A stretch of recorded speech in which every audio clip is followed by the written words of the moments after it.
Good morning, everybody. What is up?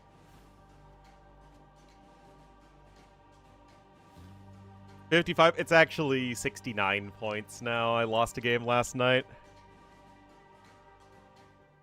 It was a tough one, too. It was Berbers against Bohemians on Fortified Clearing. I thought I could maybe be able to get to... Like, I had, like, 6 relics, but... I just died to that imp timing, man.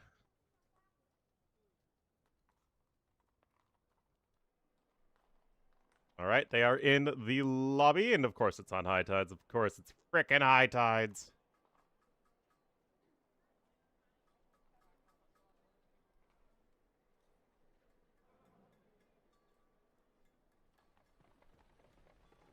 Civ loss.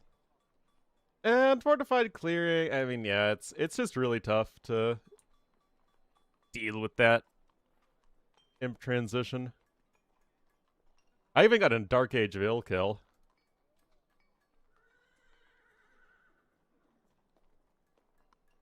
Got promptly hogged rip. Nice job, though. That's how you do it. Alright, let's get the civs. And we should hopefully get into this game in just a moment, guys.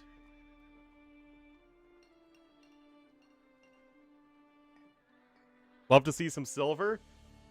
I'd love to see some IRL silver, you know what I mean? Gotta get that cash money.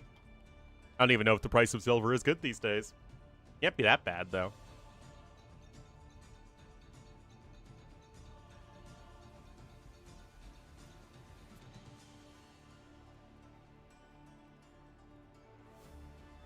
Britain's is pick 2, though, for Thunderbolt. Or T-Bolt, as I have to abbreviate him because his name doesn't fit on the overlay.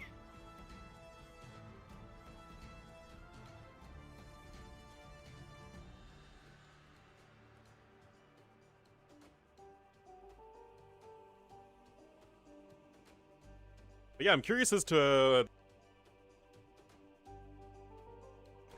Japanese for high tides.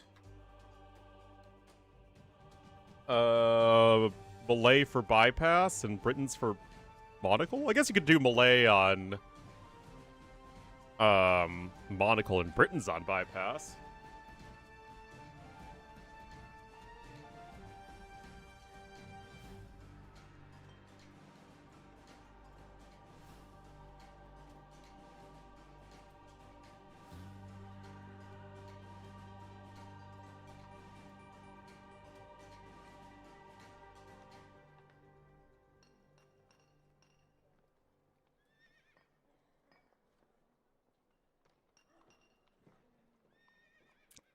Wait, why are they unstranded?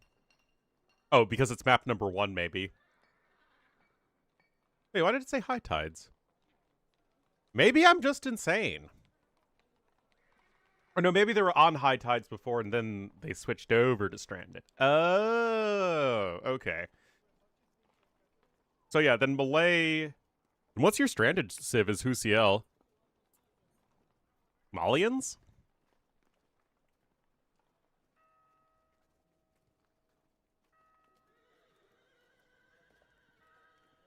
Italians and Dravidians were both banned.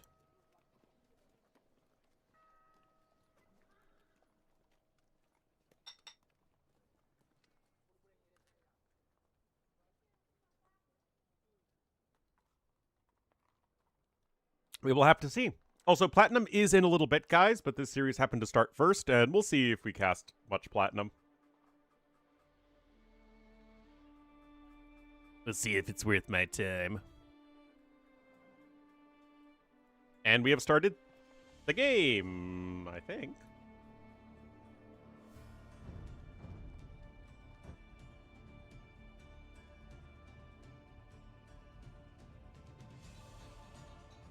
Oh, yeah, here we are. Oh, interesting. Interesting.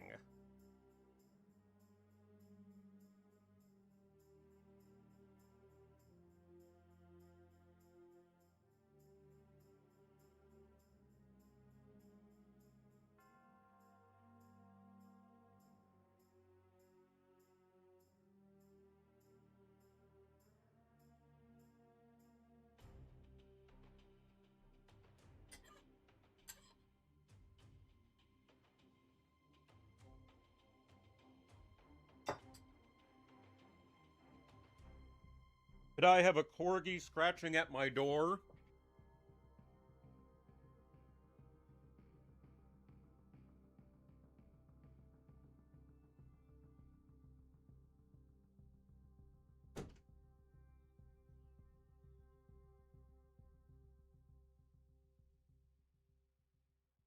Also, it is the holiest day in the American calendar. It is Super Bowl Sunday. As millions and millions of Americans from across the country make the yearly Hajj to their TV so that they can watch it and drink beer and eat food.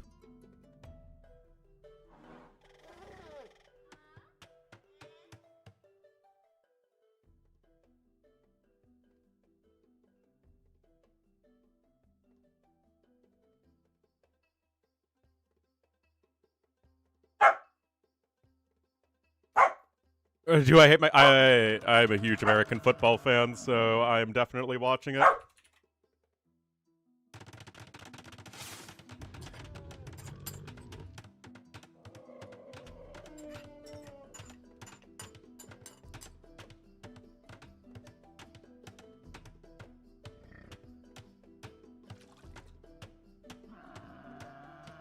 All right, the corgi has been given an oatmeal bowl.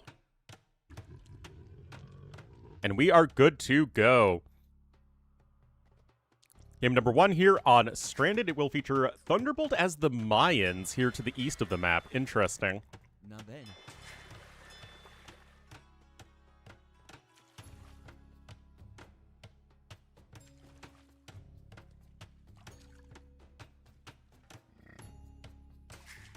Uciel's going to be the Mayans. That one makes more sense. But note that this is... You get 5 civs. Oh, hey, Gabby. Hope you're doing well. Been enjoying watching your games. But yeah, this is the 4th pick here for Uciel, and the 5th pick for Thunderbolt. So neither player using one of their top picks. You get 5 draft picks for 3 games. And yet neither player really going with one of their priority picks.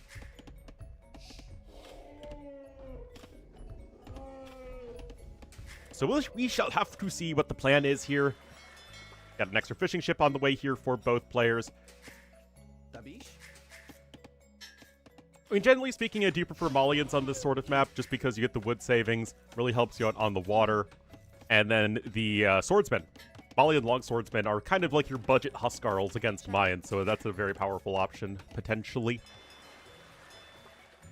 A possibly, potentially potent, poisonous, paradoxical problem.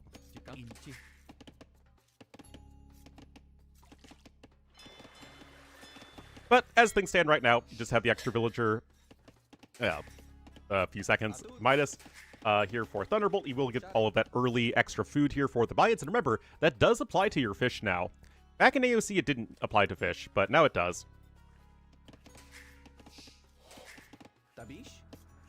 So, just very, very helpful bonus. Mayans still very strong early game, and I mean, if it's anything resembling an open map, Mayans will have a chance of victory.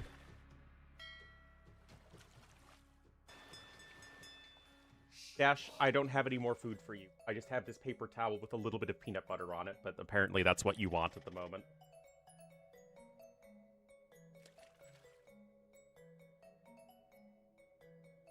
All gone. The world's greediest corgi.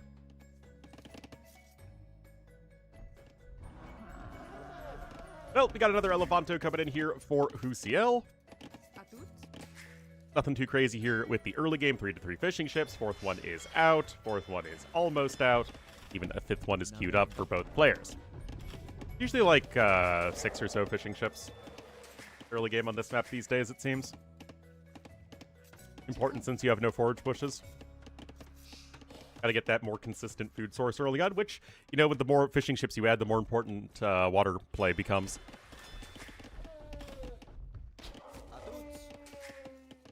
Got another elephant in. Oh, by the way, guys, both as far as the group standings go, I think they're both 2-1. Let me double check. I double checked last night, but I need to triple check. Ah, yes, Gabby's in this group. Yeah, she's in first place right now. But there are 3 players at 2 and 1. Oh, that's interesting. Actually, no, 4 players at 2 and 1.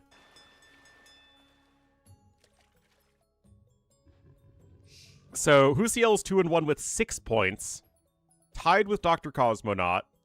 Thunderbolt is at only 4 points, so he needs some wins. He's 2 and 1 in overall map score, but means he won 2 series 2-1 and lost 1 0-3.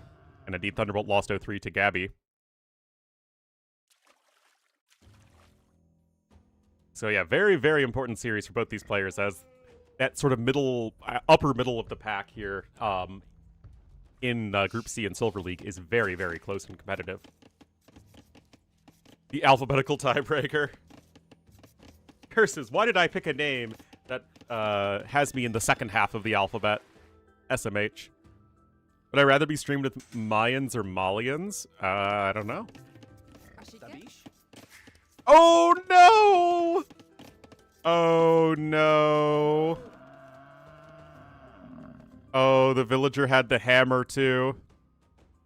You can see him sink into the ground and not leave a skeleton behind because apparently we don't do that anymore.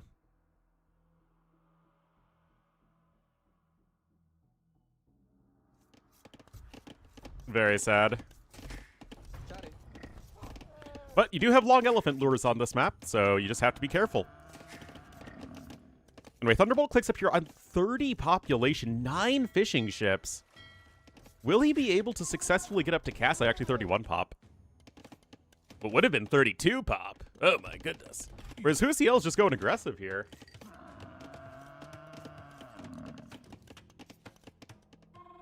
I don't know, guys. There's the forward dock incoming. Because of China censoring? Yeah, probably.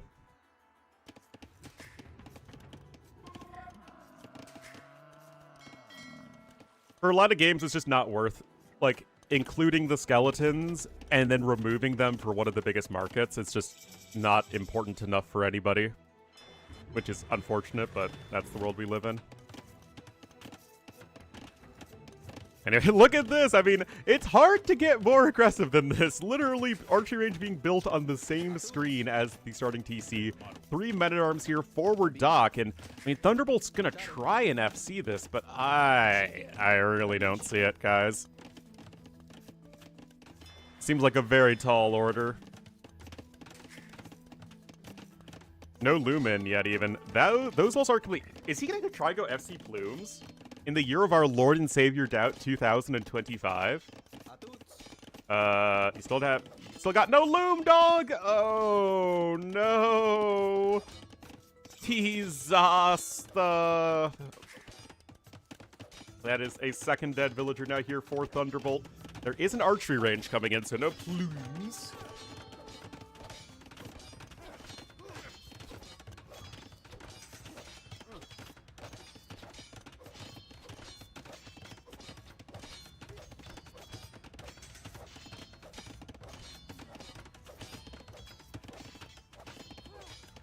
Alright. Ain't no room for loom. Sorry, the corgi had to be let out.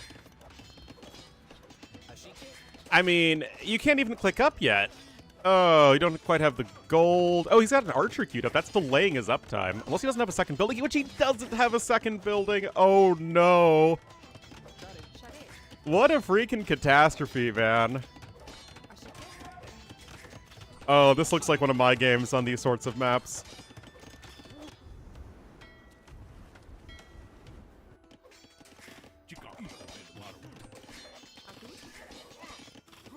Well, okay, you can afford the blacksmith, but you gotta place it down like yesterday. That house is going to fall. And of course, these fishing ships are gonna go down very, very soon. And I mean, things are just gonna basically be going from bad to worse here.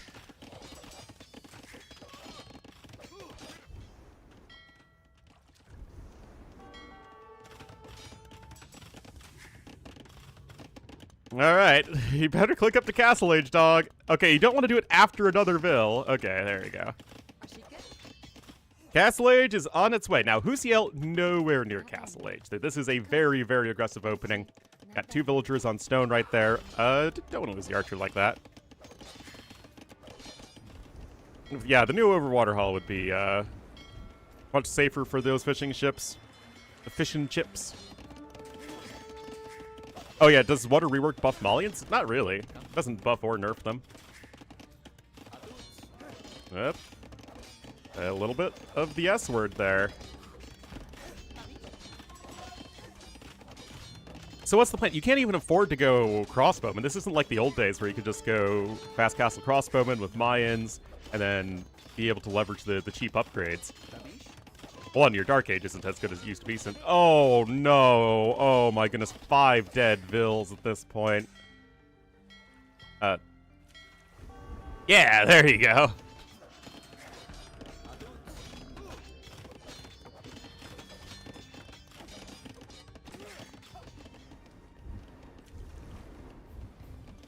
Team Metas? I guess so.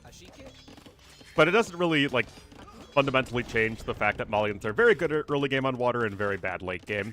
Like, that dynamic is exactly the same.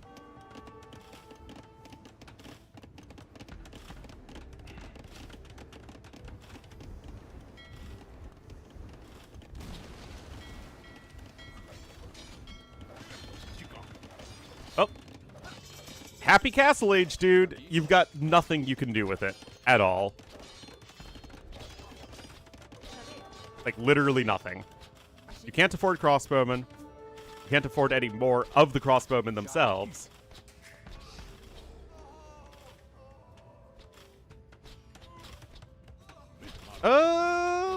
Garrison. Oh, he does not garrison in time.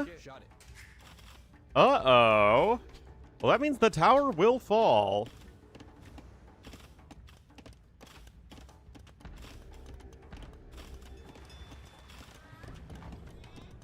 Got another range coming in, but still no crossbowmen, still no bodkin. And you are still a ways off from Castle Age, but a 10-vil lead right now for Husiel, of course, 7 fishing ships. There are actually still 6 fishing ships alive, though, so Thunderbolt really able to save a lot more than he probably should have. You able to get just enough fire gal. Oh! I'm sorry, guys. That's on me. That is absolutely on me. I just cast a curse to this super hard. Oh my goodness, guys. 42 to 29 villagers right now. Siege Workshop kind of off to the side. But yeah, with some heavy market usage, Husiel getting ready to click up quite soon. Only Matt. Literally no one calls me Matt, man. I know, I'm sorry. Well, I mean, you have bodkin, but still no crossbowman upgrade. Also, crossbowman, you want to get more than bodkin, by the way. Both give you +1 range and attack, but for crossbowman, you get 5 more HP and critically a much faster train speed.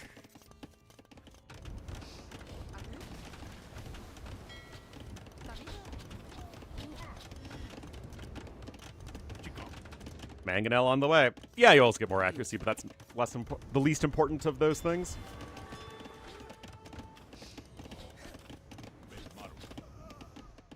I mean, the overall KD isn't that bad. Do not lose another build to a Rhino, man.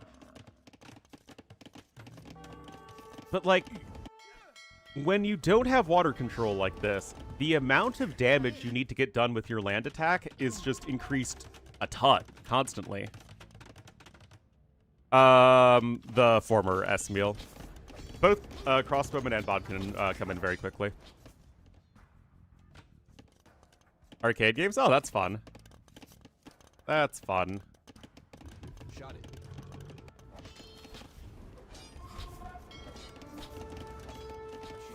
Mangonel coming out. We have another one on the way, but obviously... Oh, my goodness. You know what you didn't need right there? Losing 3 of your precious archers there to TC fire.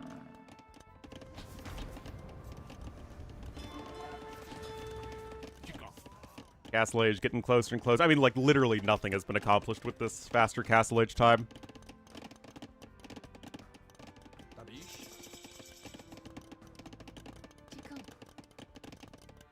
The eco balance is a little bit off, and you're going crossbow and bodkin yourself. You know, a true AoE player would have gone Molly and Longswordsman here. Viable? I don't know. I don't see a world in which it is viable.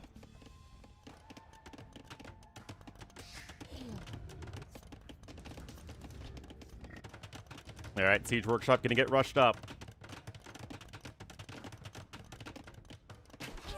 Can't quite afford a Magnol yet, but hey, guess who can afford the crossbowman upgrade? And also +1 defense for what that's worth.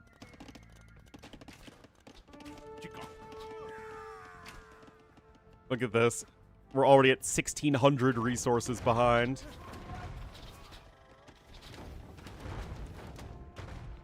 Mangonel is on its way.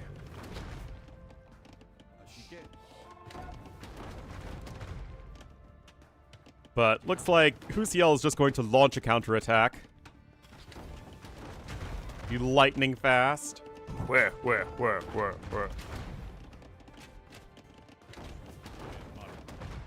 But yeah, short of a micromanagement miracle, the chances of Thunderbolt winning this fight and this game are quite low. Also, that is not what you want. I mean, I guess that is technically a 1-for-1, but you need way better than just a simple 1-for-1. One more shot? Nope, not even that. Oh my goodness, guys. Oh no. Disaster! Not even a very sudden one. This has been a an age-long punishment.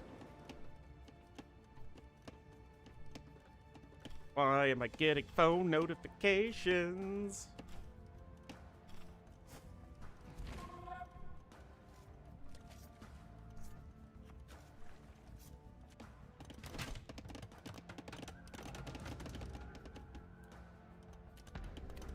Not see the outpost? What, you mean this one? Oh, nice kill there.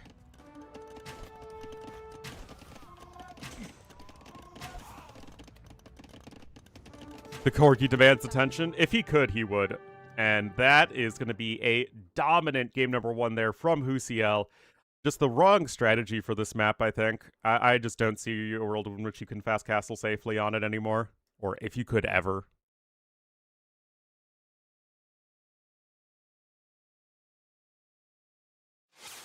And so that is game number 1 in the books.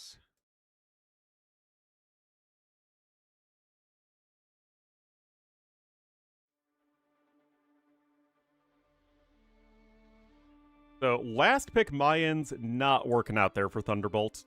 Remember, he could have just gone Malay here, or even Koreans, or Japanese. All of those you'd think would be a fair bit better.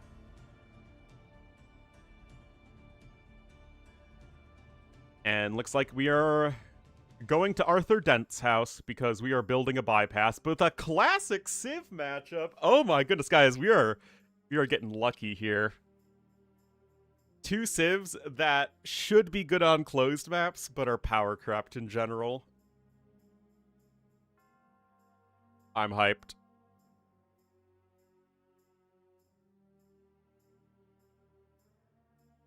"35 seconds. 2 tons? Isn't it more the 2 kilograms? 2,000 kilograms.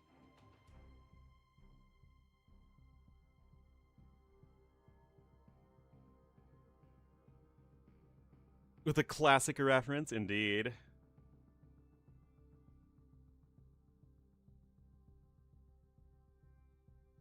Alright, guys. Let's do this. There are towels with them? Everyone needs a towel, man.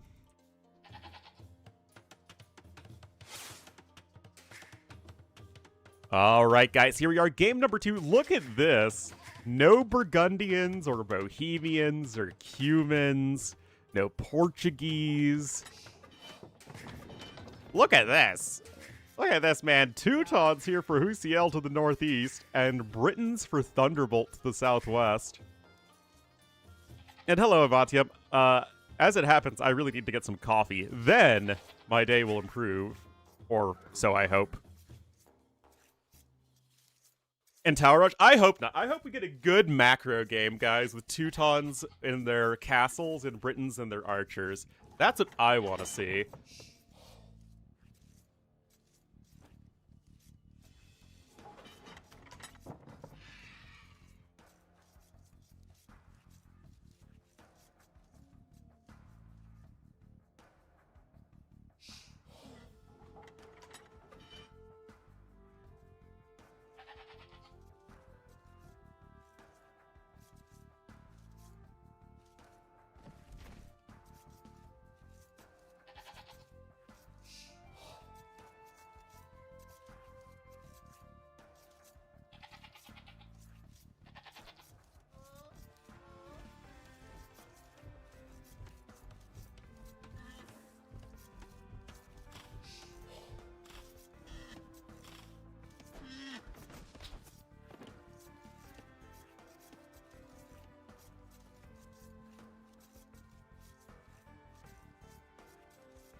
Sub.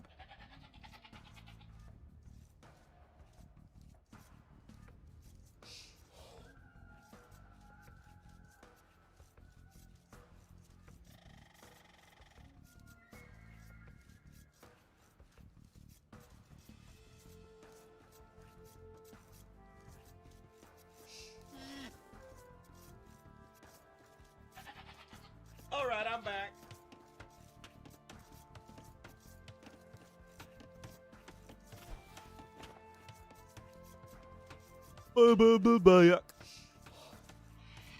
And hello Von Dutch and Sourburr for the 2 months. Sup. Sup. Hello General Octo and welcome and good morning everybody.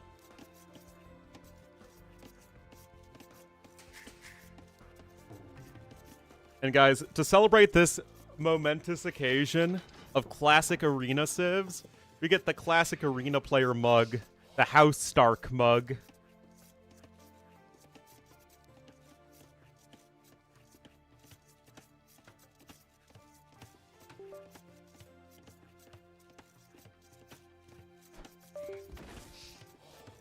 Oh, I think I unplugged my mic there for a second. I was given that long ago by Scarface Frostborn at NAC 2 or 3. Which was like 6, 7 years ago. Jeez, I'm old. Guys, I'm very old, and I've been doing this casting thing way too long. Anyway, it's a Tower Rush because UCL is boring. Ready. All right. Here we go. That said, Thunderbolt seems to be about as well prepared for this as you could ask for. Not even 30? No, but I'm terrified of turning 30. How does he win? Crenellation's castles. Siege onagers. Capped rams.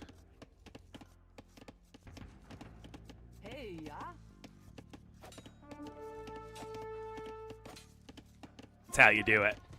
Anyway. Wait. Okay, the Mills weren't punching there for a second. A little odd, but look at this. This is, guys, this is the T-West 5 Militia Drush on Arena because you know your opponent's tower rushing. Oh my goodness. Look at this. Wow. This is like... What the... Dude, you can literally delete your own walls. Oh my goodness. I mean, those quick walls are on point as they need to be.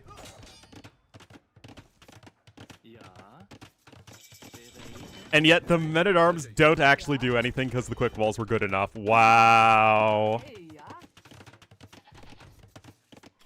That is rough, man. And now the villagers are here. They are ready for tower number 2. Bloom is in. He does not have gold for men-at-arms. And that doesn't really matter all that much at this particular juncture anyway, because these units can't really do much to engage.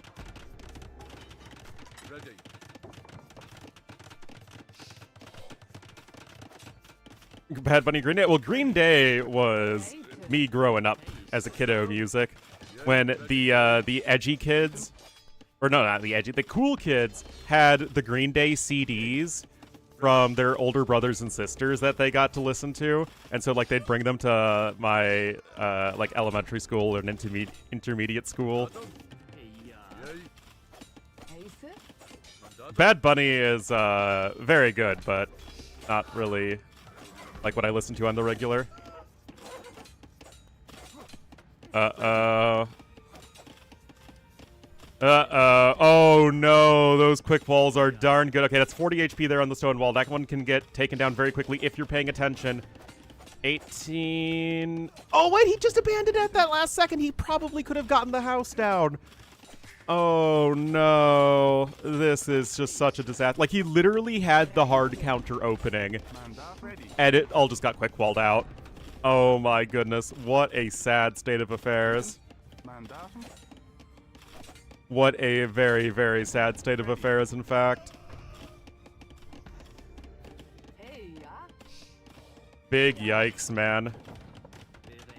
Well, I mean, Platinum League doesn't start for another 22 minutes, guys, so we really need this to go on a little longer.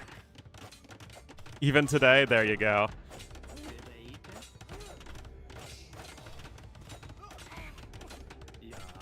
I mean, it's great execution from Husiel, but, I mean, this... AoE 2 doesn't have very many, like, rock, paper, scissors openings, but opening fast men-at-arms against a tower rush with no military is, like, it should be pretty darn, you know, rock versus scissors, if you know what I mean. It should be some John Ken Pow.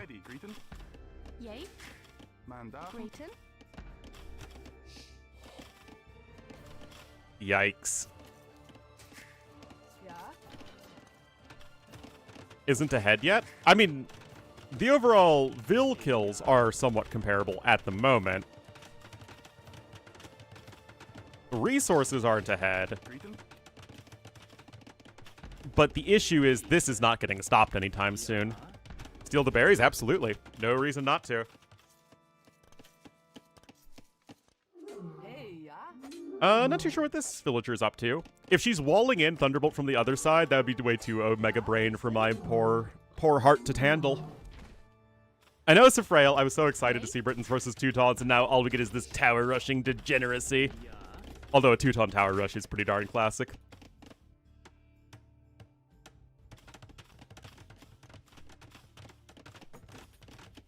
Alright, we have a ton of villagers now going on over to stone.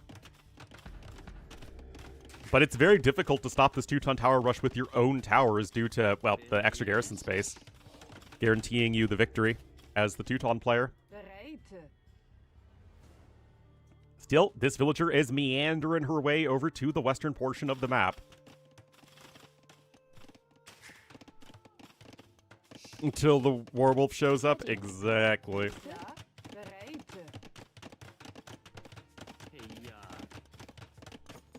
And yet, here we are. Another tower incoming. No fletching yet, notably. This is... Guys, not to get too technical into the weeds, but there are different variations of this Teuton tower rush. One of them does result in you getting fletching. It also involves sending... there's also one that involves sending 8 vills forward, but you also need to go a little bit later.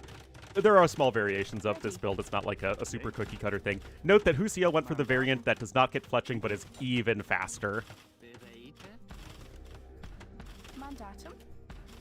Well, he sent 9 forward, but then he sent some back. Just, again, small variations.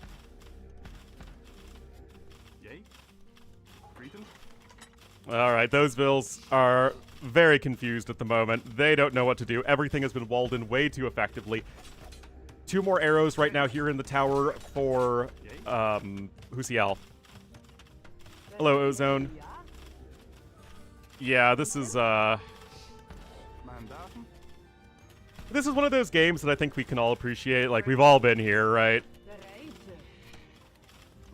Losing to a tower rush is not the most fun of experiences that you can have in AoE 2. I don't know, guys. What's the most annoying? Losing to Huang Rush losing to a Phosphoru rush or losing to a tower rush. Which is the most make you want to flip your keyboard out the window? I know, it's a tower rushing like it's 2015, baby. Not even 20. I mean, you had the 2015 African Kingdoms tower rush meta, and then you had the later one towards the end of the Voobly days before DE came out.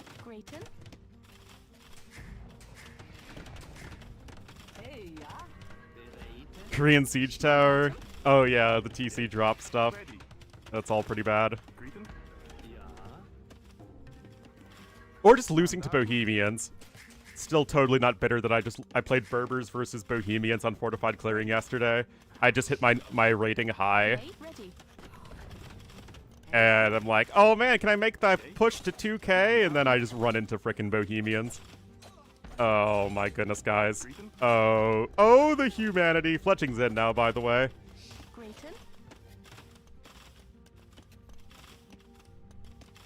Didn't get to micro skirms.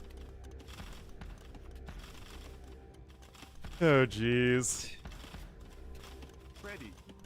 10-ville lead at the moment here for Husiel, who's just farming away. He's happily living his life. Look at this beautiful feudal-age Teutonic village. Yeah, no, it's very important. I mean, every single win is essential, and as I mentioned, and because like there's really anything important happening in the game at this point, this group is extremely close. Look at this. Gabby's in first place with 7 points. 6 points, 6 points, 6 points. 4 points here for Thunderbolt that he could upend if he had done better in this set, but still, you need every single point you can get, which makes these TTL groups fun, of course. But it's a tricky one, but this is going to be super good for Husiel. Going to put him up at 8 points. Gonna be good stuff. Yeah, Lamo having a rough go of things.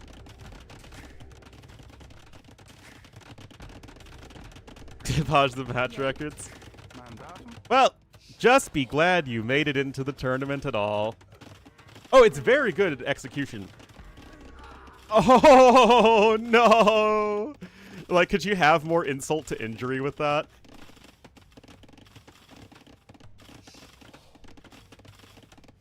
A gaggle, a herd.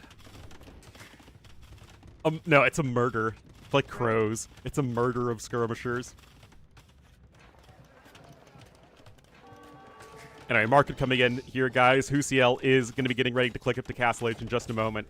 Really not a whole lot to complain about with his play so far. He is looking quite solid. Yeah, you're right.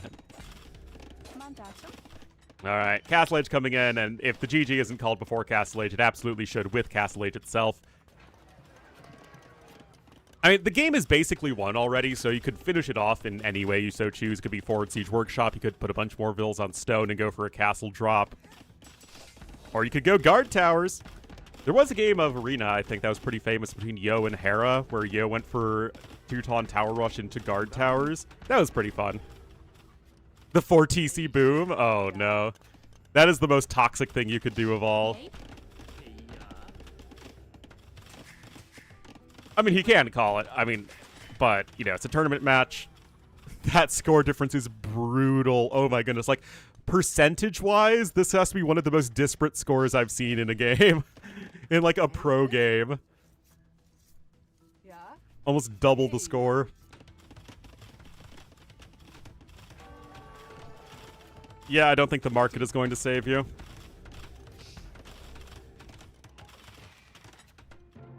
And there's the GG called. Thankfully, our time does not need it to be wasted anymore, as Husiel 2-0. Just completely dominated the early micro, getting the quick walls down. Like, all the vills and the militia were sent forward, and they just could not do anything because the tower was there and the walls were in, and then the other tower came in and those quick walls were good, and there was just no way that our poor red player could ever take a good fight. 4 kills to 24 deaths. That is a very frustrating loss for him. Especially as it's on your home map, too.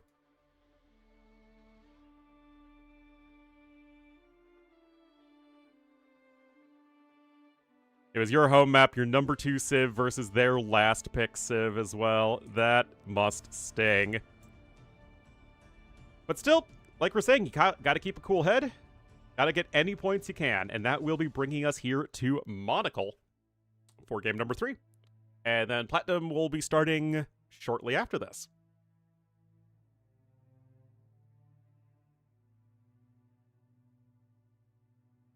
Also,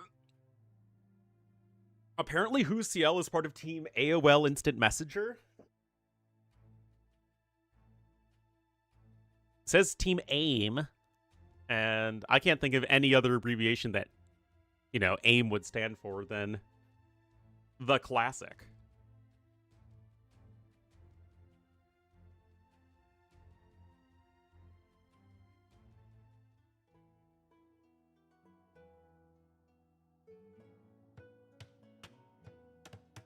Alrighty, guys. Here we are, game number 3. It will feature Husiel in the blue as the Burgundians to the east, picking probably the best, most popular Civ for this map. Ornlu on my credit card bill, just chilling. Oh, no. Thank you, Vakvermod, for the 10 months. Living my life on people's credit cards. Am I not able to cast for a longer time these days? What do you mean? I mean, this is still very much my job.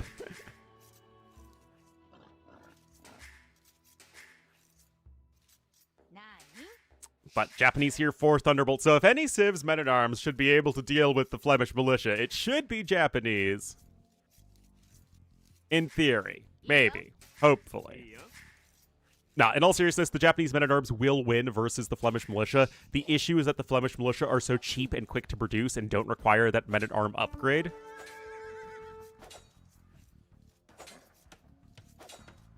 So it's still very efficient for the Burgundian player. You do need to be careful, though. The countries that are banned? Ah, I did not know that.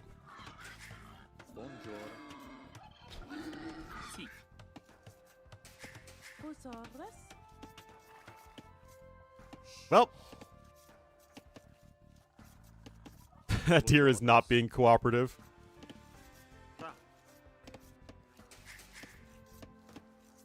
So let's see what the plan is here. But yeah, I mean, I'm still streaming quite a bit. I think I'm streaming a fair bit. At least a number of days I am. The length of my stream is just going to depend on if it's worthwhile for me to keep streaming at this point, but that's kind of its own separate thing. But no, I'm around. I'm usually covering the stuff.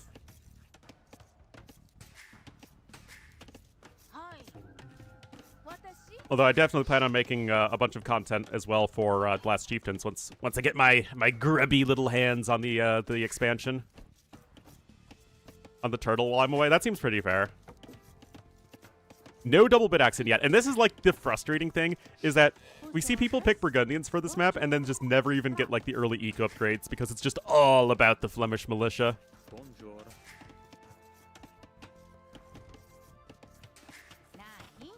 Nanny. Barracks coming in here for Thunderbolt. A few things. Sure, just message me on... Well, Discord would be the best, but you can message me on Twitch as well, and yeah, no problem. Alright, Mel coming up here at the back here for Husiel. Still no double bit axe, though. So no real way to leverage an eco lead.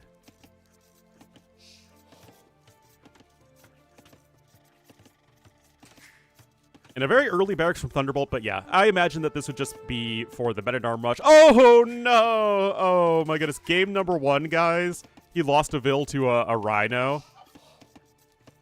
Game number 2, he got tower rushed. And game number 3, he ran into the TC with his freaking Scout Cavalry.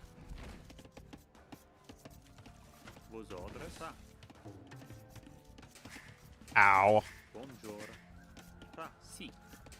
Alright, Feudal Age on the way here for Thunderbolt, but that Scout Cavalry is critical, guys, because it blocks the villagers. and allows you to get those guaranteed kills. Yeah, I have some friends who have like 3 pet turtles, man. They have, what, 3 turtles, 3 cats, and a dog. And the dog is a Doberman, so it's huge.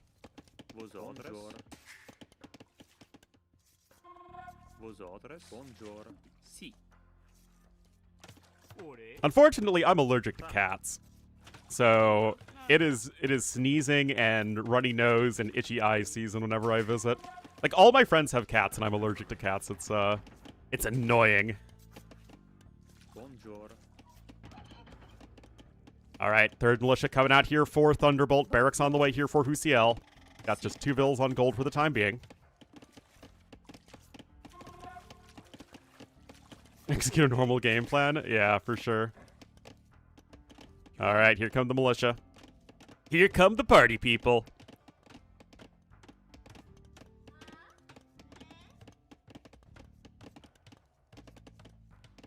Likes to be a cat. I mean, I'm not really into that whole thing, but, you know, there's lots of alternative lifestyles available for people to peruse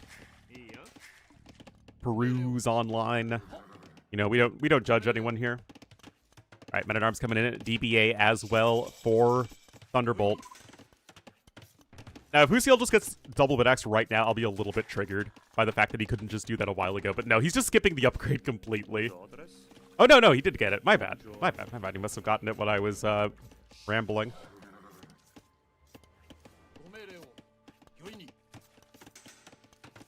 Larry can listen via the AirPod. Oh, boy. Household chores are the worst, man. But I'm in charge of dinner for the Super Bowl tonight, so I'm making fried chicken and I'm going to make a couple dipping sauces. I'm going to make a sriracha mayo sauce, and I'm going to make a honey mustard sauce. And then I'm going to make homemade sweet potato fries, make chocolate chip cookies for dessert. I got a bunch of snacks, like cheese and salami and stuff, so should be fun. Should be a fun evening.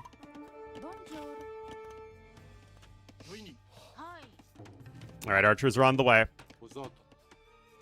Remember, Flemish Militia compared to Swordsmen, as it's a matchup that we obviously run into a ton on this map. So, same HP, same attack speed, movement speed is extremely slightly faster for Men-at-Arms. The differences here are that the Men-at-Arms have 1 more attack, and the Flemish Militia have 1 more melee armor. That seems like, okay, well, those just cancel each other out, don't they? And yeah, kind of. The difference is that these Flemish Militia, how cheap are they now? It's been changed a little bit here and there. 30 food and 25 gold. So 5 more gold, but 20 less food, and they have a very significantly faster train speed. Yes, they are Japanese swordsmen. It's true. But like I said, the biggest difference with the Flemish Militia is that they're cheap, and you can produce so many of them all at once. That said, like, where are all the bills on food, man? Those bills are all quick-walled, but not many taken from the fish for either player at the moment.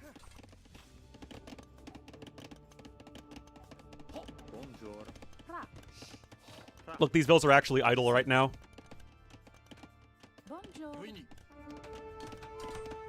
Meanwhile, the Flemish Militia are poking away at the mill. Also worth noting, guys, is Flemish Militia have no native bonus damage against buildings, whereas the Men-at-Arms actually have 2. Oh, sorry, arsons. And I was like, what? They don't have 4. No, they have 2, and then you can get 2 more with arson. So the Men-at-Arms, with their 1 extra attack and 2 bonus damage versus buildings, they are much better at knocking down buildings.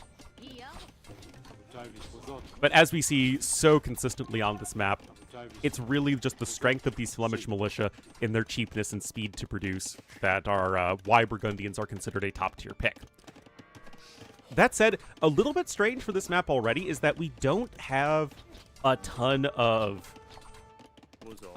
villagers on the shorefish because both players are getting their fisheries threatened.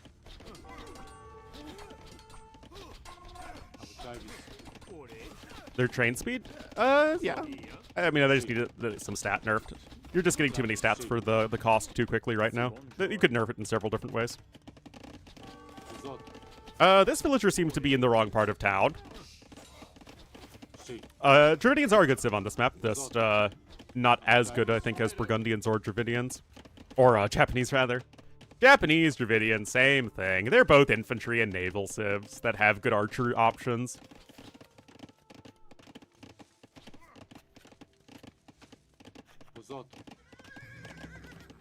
Alright, men-at-arms coming in here. Archers are here to help out. Maybe looking to try to force a fight over here to the west.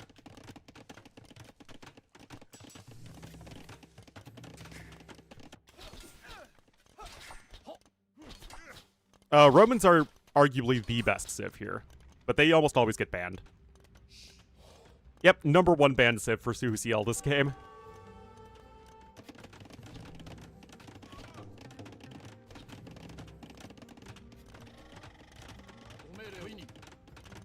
Actually, I didn't think about Sicilians.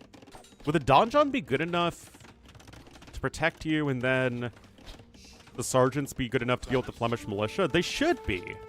I think the feudalite sergeants have 50 HP, don't they? And they have 1 extra melee armor. So they should trade extremely well. Yeah, mule carts do not let you drop off fish. Just, hunt. Alright, now it's micro time. Not macro time, just micro time. We're talking milliseconds, not hours.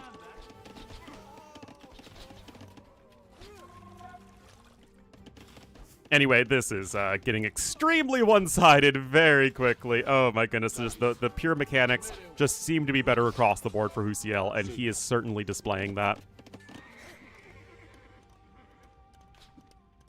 Double the KD at the moment, way ahead in resources.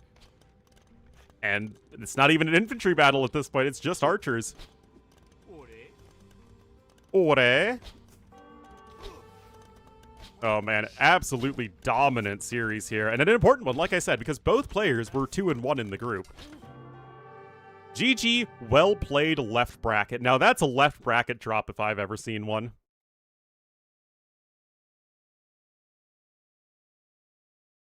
Yeah, it's not like it was a civ win or anything. I mean, these are both top-tier civs. But that was just a dominating performance there from Husiel, and that's going to do him wonders in the group. And he's not even on Team Wonders. Yeah, frickin' player win, man.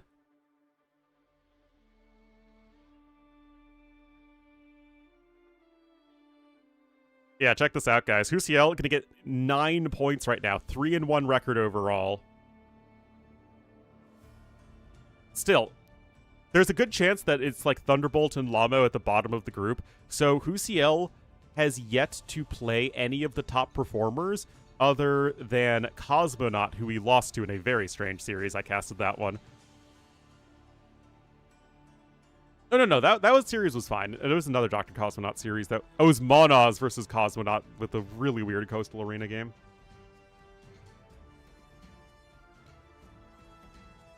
Yeah, Husiel already beat Gabby. So, we have Dr. Cosmonaut, Husiel, and Gabby all going to be, I think, jostling for these top 3 spots here. And that's going to be, I think, very exciting. In this Group C.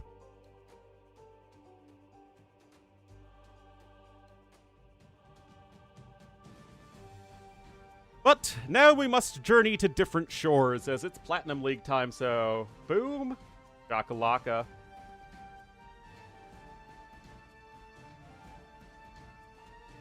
And if you're thinking, hey Ornlu, who's playing in Platinum right now? I don't know. Somebody is. What, do you think? You think I know who I'm casting?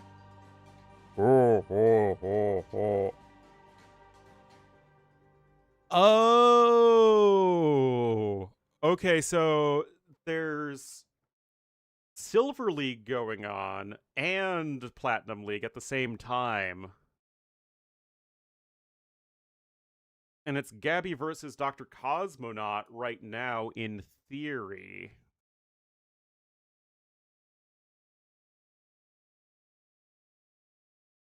I do feel like I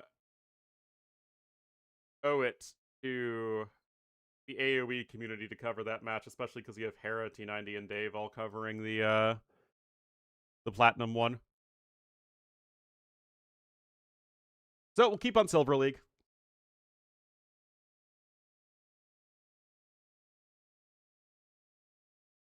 Let's just make sure the set's happening, though. There's been a lot of sets that have had the rug pulled out from under them at the last minute. Like, oh, nope, we're delaying it.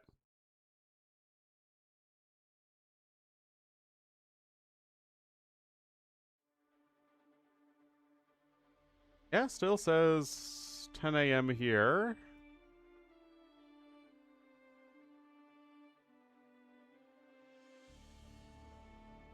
Do we have a draft?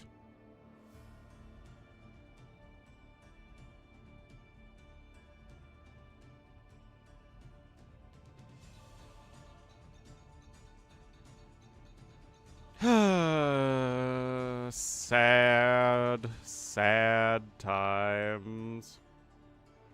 Well, Gabby was here earlier.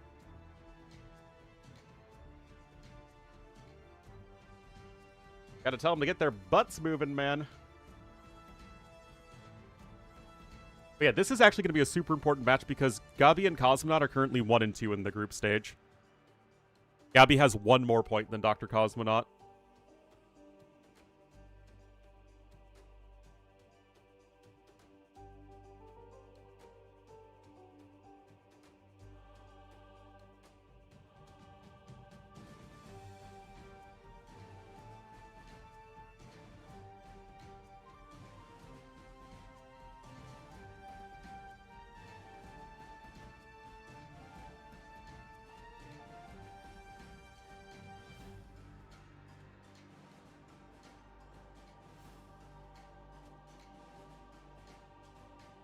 Help me right. Yes, I need AI assist to help me with my freaking stream titles, man. Oh my goodness. What is the world coming to?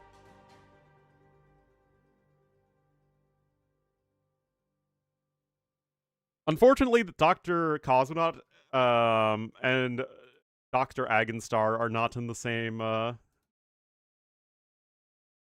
league. Because I long for the highest intellect AoE 2 match of all time, Dr. Agonstar and Dr. Cosmonaut.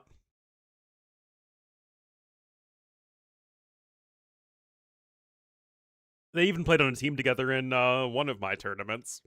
One of those tournaments I hosted. I think it was World Desert Championship. I think they played with Lewis.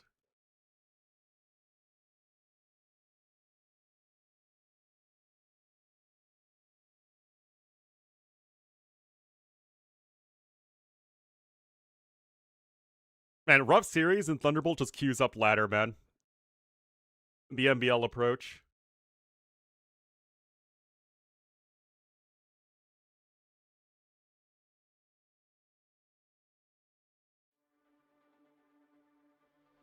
And on them having to pick whichever one sounds best. Exactly.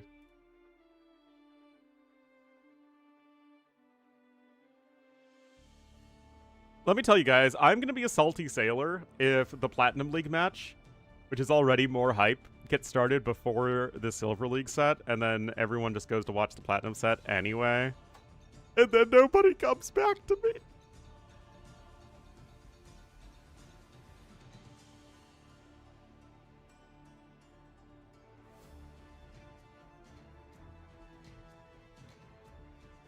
Now, there are 2 drafts that have AI names.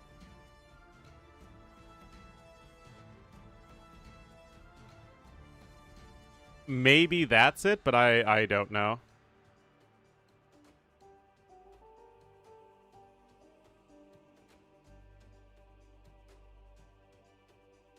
I don't know.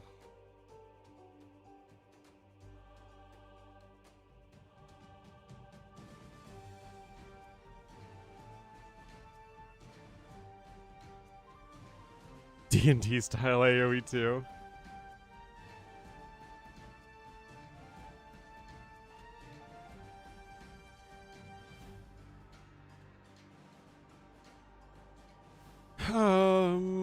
Should I message Petito?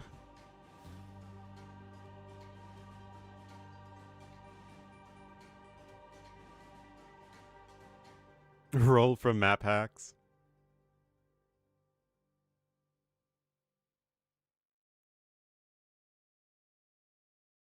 Hello, Rumpel.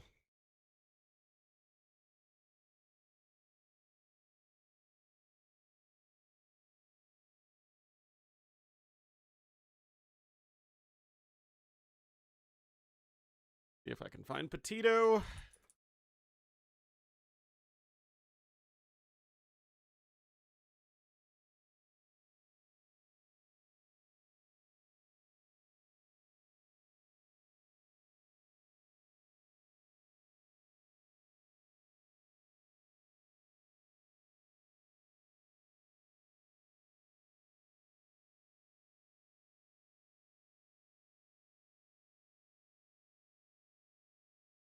All right. I have officially messaged the admin.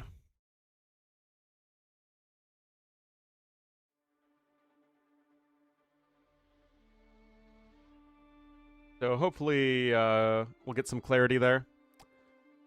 Well, I don't see the drafts for the Gabby versus Dr. Cosmonaut series.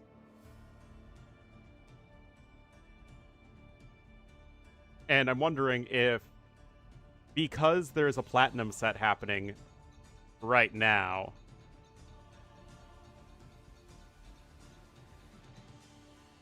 if it's not being publicized or whatever, so that there's only one set that's public at a time. It will most likely be rescheduled. LOL.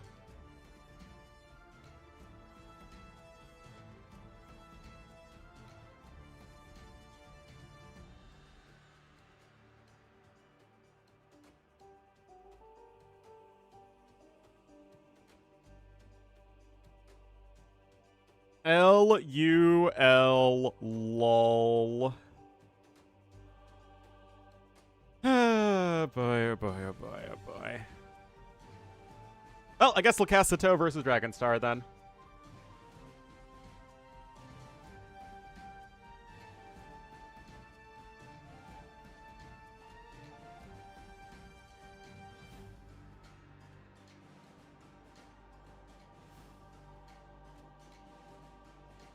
We still get one doctor at least.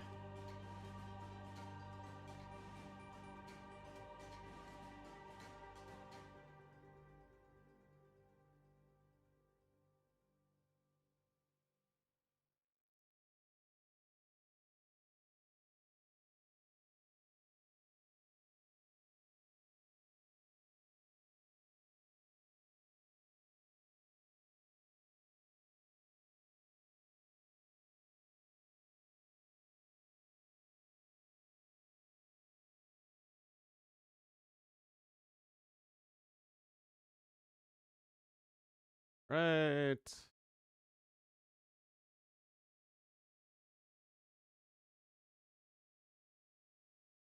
Honestly though, Sitaux and Dragonstar haven't even started yet either.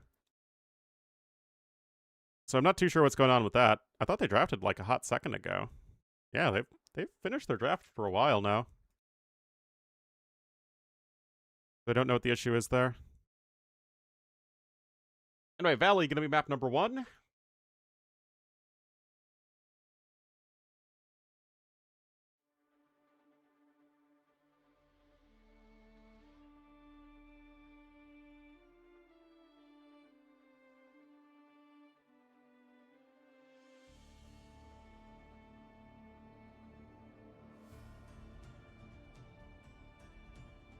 And there we go. Good stuff. I'm gonna get more coffee. Some more cafefe, even.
Guys, my beloved viewers, what in doubts Green Earth is happening? Why is there an announcement? Okay, Gabby Cosmonaut has been rescheduled. What about this series? Let us check the T90 stream.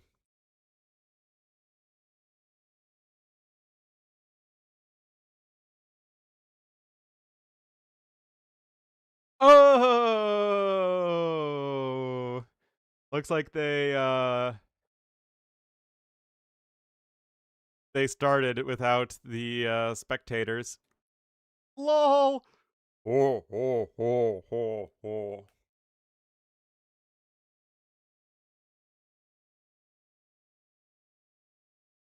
All right, guys, I can take a quick break then.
What's up, gorgeous?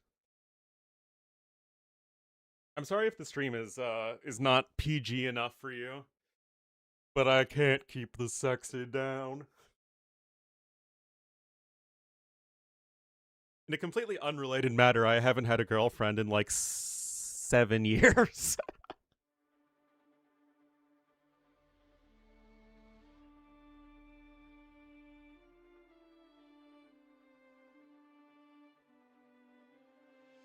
This time, Petito's in the lobby with them. You love to see that.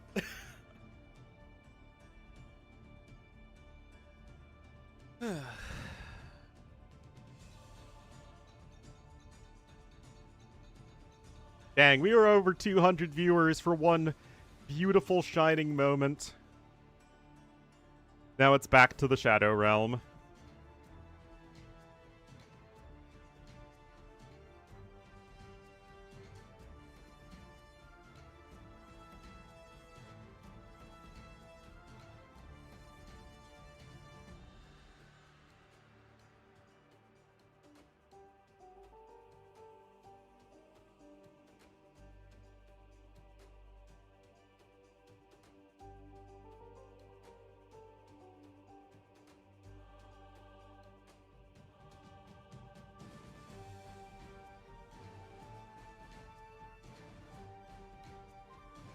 All right. Less than 2 minutes, guys, and we will be getting into a very interesting matchup here in game number 1.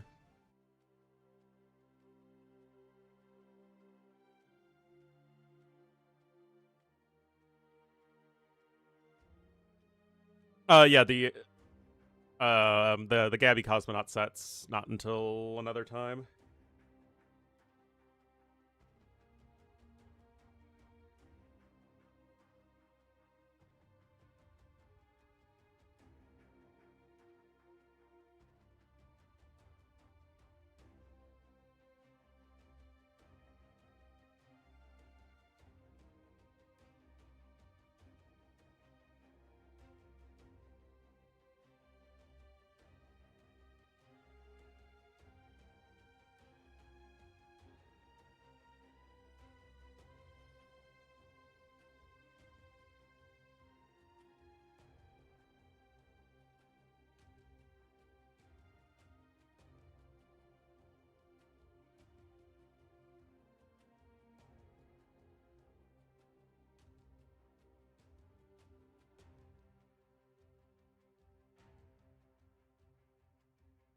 "48 seconds.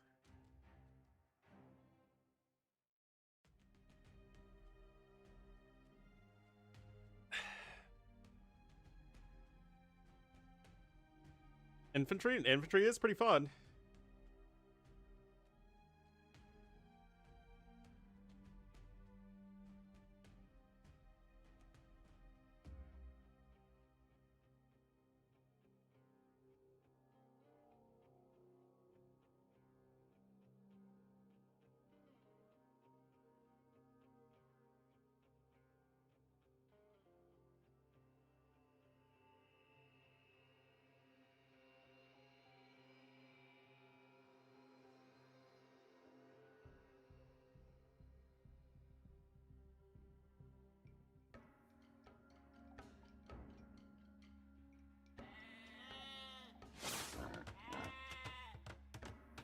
All right, this is, I think, interesting, guys.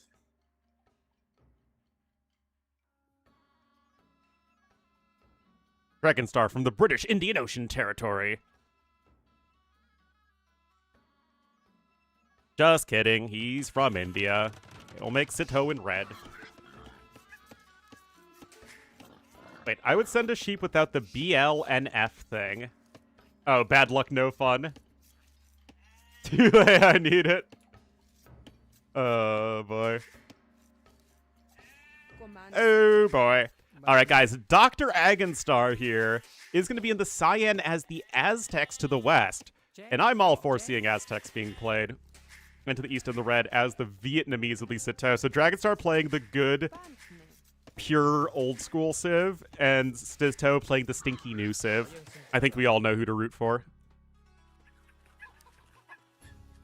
All the chickens and hares and whatnot.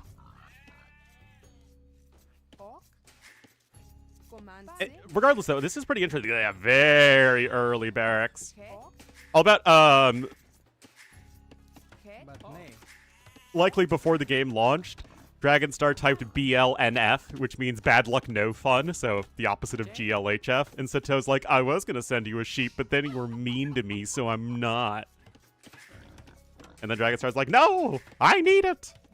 It's just, you know, guys goofing around.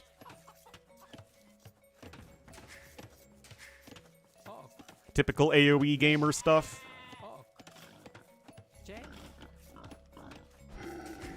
Alas, we don't have actual, like, real AoE community beef anymore.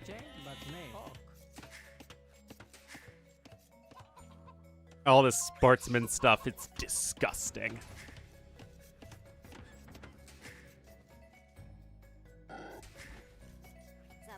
Anyway, this is, I think, actually a pretty decent matchup for Aztecs. You have a lot of really good aggressive potential. I really think it is going to be a bit concerning in mid-game, as the Aztec eco just isn't what it used to be. And Vietnamese could really pull ahead, especially if you get to, like, a ton of cav archers. But if Aztecs can keep the gas up, I think you absolutely have a very solid chance. And again, I actually have a little bit of idle time here. Come on, Dragonstar, come on, man. Because the drush is so fast. Dr. Ama. There we go.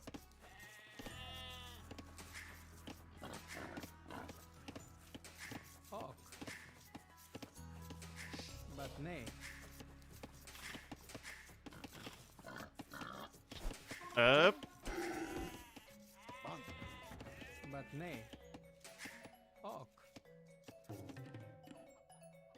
The relics are all in the valley.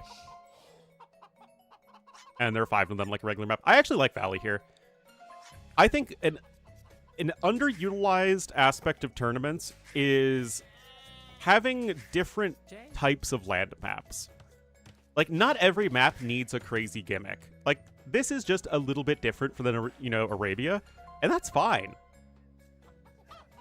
Like, I'm totally cool with there being, like, a bunch of Arabia clones, essentially. But, like, not actual Arabia clones. But, you know, like, again, slightly different takes on regular land maps in the same way that we have slightly different takes on, closed maps, like with bypass and, all that stuff. Ooh, that was huge. That was absolutely huge, guys. Actually, no. Sitaux has Loom. Okay, so Sitaux likely could have fought off those units anyway. But, I mean, 15 seconds idle time here for the good doctor. 2 militia coming out here as well. Wait, 5 militia? In the year of our Lord and Savior Doubt 2025, a 5 militia drush from Aztecs. And Dragonstar coming forward here. Obviously, he's not clicking up anytime soon. Well, he's going to force some repairs on the lumber camp at the very least. Yeah, going to want to build a mill. Well, actually, I think that's totally fine. Like, that's what StarCraft does. Or did. I haven't followed StarCraft in a decade plus. Like, maybe an occasional gimmick map. I don't think gimmick maps are inherently wrong, so long as they're well done. I've certainly used gimmick maps in my own tournaments.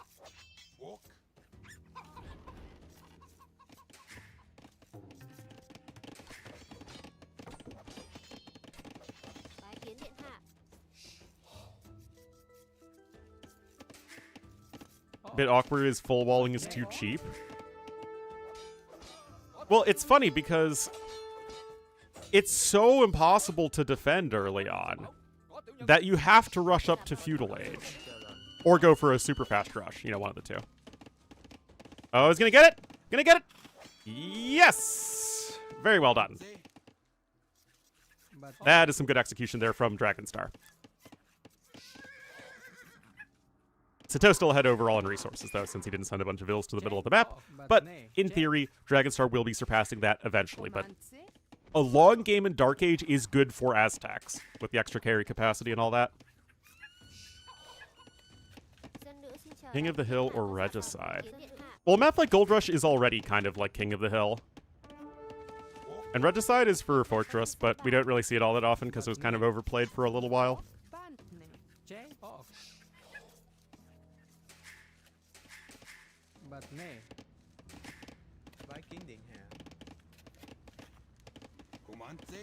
Comanche. All right, Feudal Age is on its way. Dragonstar not too far from clicking up 30 population. Again, this is like old school. There you go. 24 seconds idle time. Not perfect. Not really the end of the world for an early strat like this.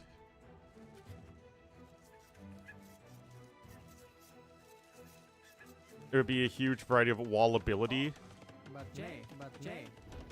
layouts, but I think it's really the issues are the quick walls, less than just like completely getting full walled early on.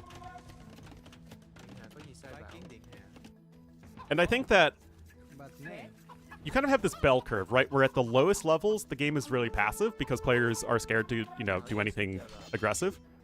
And at the highest levels, the game is also very passive because players are scared to try and, you know, do anything too risky. But then, like, everywhere in between, the meta is generally very aggressive because it's much easier to attack than to defend if you know what you're... It's much easier to learn how to attack than it is to learn how to defend.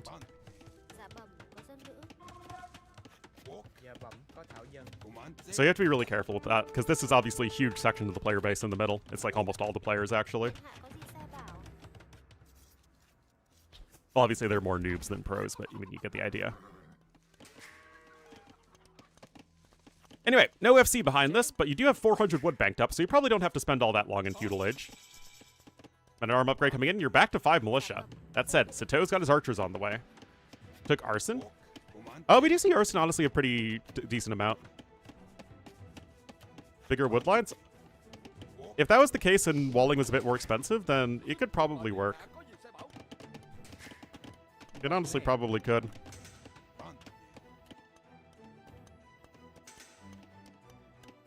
All right. Men-at-Arms are in. Archery range here in the middle of the map. Dragonstar, of course, can just go for some skirmishers.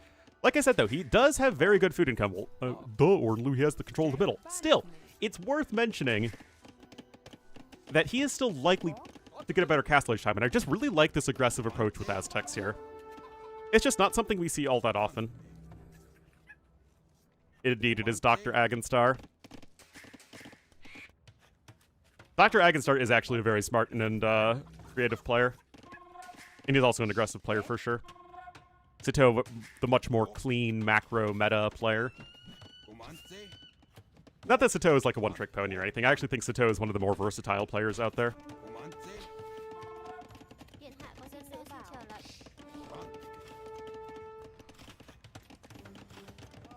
He actually might even be better in team games than he is in 1v1s, now that I think about it.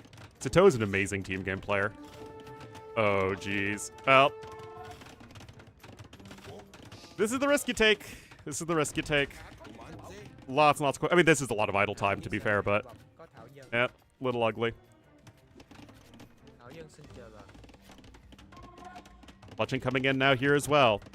But right now, the issue for Sitaux is his food income. He's actually about to be on 13 farms, but the forage bushes are denied, and these farms are obviously not worked consistently. Yeah. That said, the men-at-arms are all going to die, so that's like way more than 100 resources invested in the first place. Oh, nope, men-at-arms are escaping. Oh, no, sorry, we're back in Platinum League. I forgot to update this. We were casting Silver League earlier.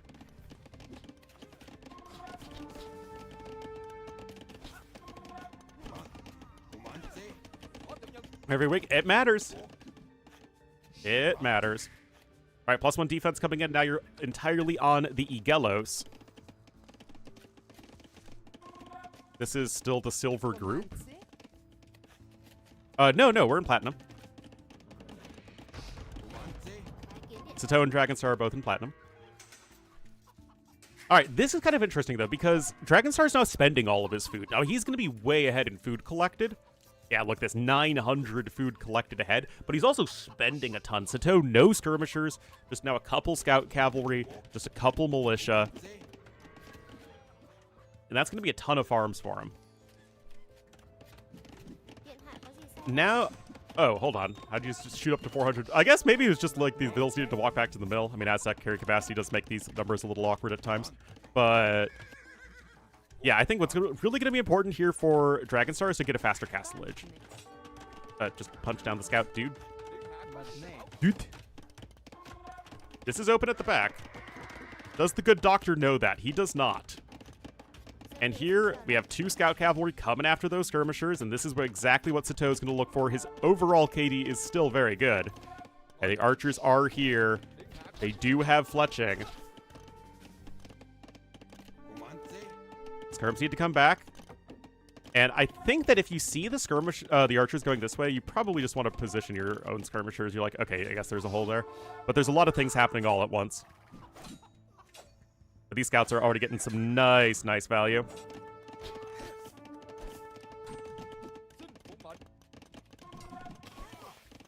Right, more skirmishing with the skirmishers.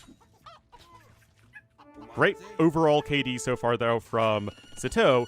The issue is the goal. Actually, cancel those archers, dude. Dude. I just click up the castle age. There we go. Sitaux now spending food, right? He's behind in food collected, but now he's spending more and more food on these scout cavalry. He's getting the forging upgrade. This is all a lot of investment over time. And yet, Dragonstar's still open. So there is certainly a very real possibility that he takes a ton of damage before Castle Age comes in. And now with forging here as well, that's going to be more units going down. And then, like, does any of this matter here for Dragonstar if you can't take a good fight at all? Do not deal with archers at all. They are, in fact, very, very poor against them. There just isn't enough of a speed difference.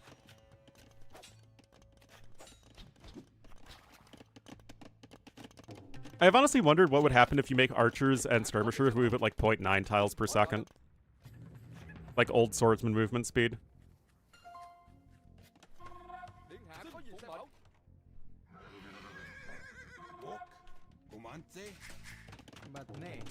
I don't know. Maybe that would have too many different implications.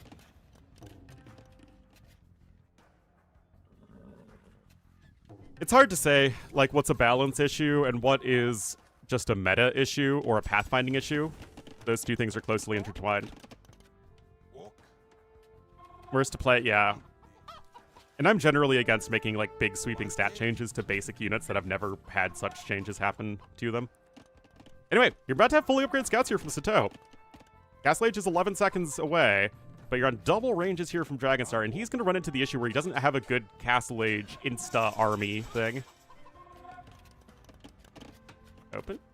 I mean, I guess, but it's, like, right next to the TC, so it doesn't really matter. All right, Elite Skirm and a Crossbowman coming in. And there is Bodkin as well. Scouts are going to run right by, guys. Uh-oh. Again, these are fully operational battle scouts. Bill's wasting no time at all going for it. Where is the army? Ah, here it is. Just several crossbowmen, causing a lot of idle time for Sitaux. Now, he was able to click up the Castle Age after selling all of his stone. Those quick balls are good. There is still a hole at the back, but again, this is just something that you're going to need to realize. The archers continuing to go that way. Anyway, that's obviously a lot of dead vills. 11 villager lead for Sitaux. He also has Vietnamese wheelbarrow, which you love to see. It's a lot of dead vills, and Sitaux is fully walled. Look at this, 60 out of 105, 57 out of 115 pops. So many house walls from both players.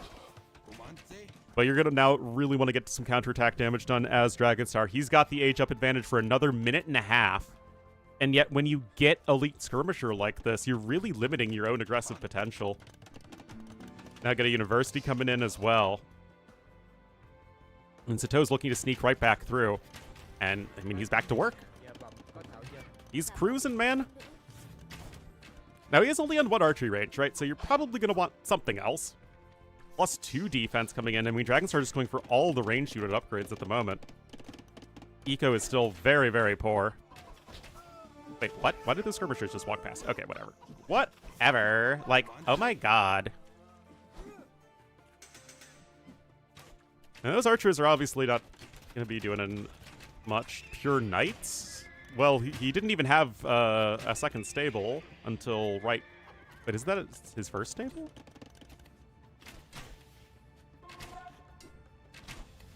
I don't know. Knights... Oh, no, it is the second... Oh, there it is. Duh. Yeah, second stable queued up. Bodkin coming in here as well. Those archers are going to go down.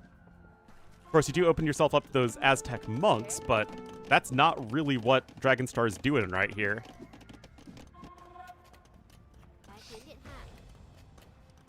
Double mining camp. This is all 1 TC for Sitaux. And all those units go down now with ballistics in. Eco upgrades are a lot better, though, for red. Resource collected very slightly in his favor for now. Bloodlines and +1/+1 are in for the... Knights, and it's going to be Knight plus Skirmisher, but that's going to be really expensive to afford on 1 TC. Yeah, I mean, Knight Skirmisher is a classic army composition. Alright, second TC coming in for Dragonstar, but look at this, guys. He has 0 vills on food! And you probably want more than 0 vills on food, but all those vills are coming home. He is very worried about those Knights.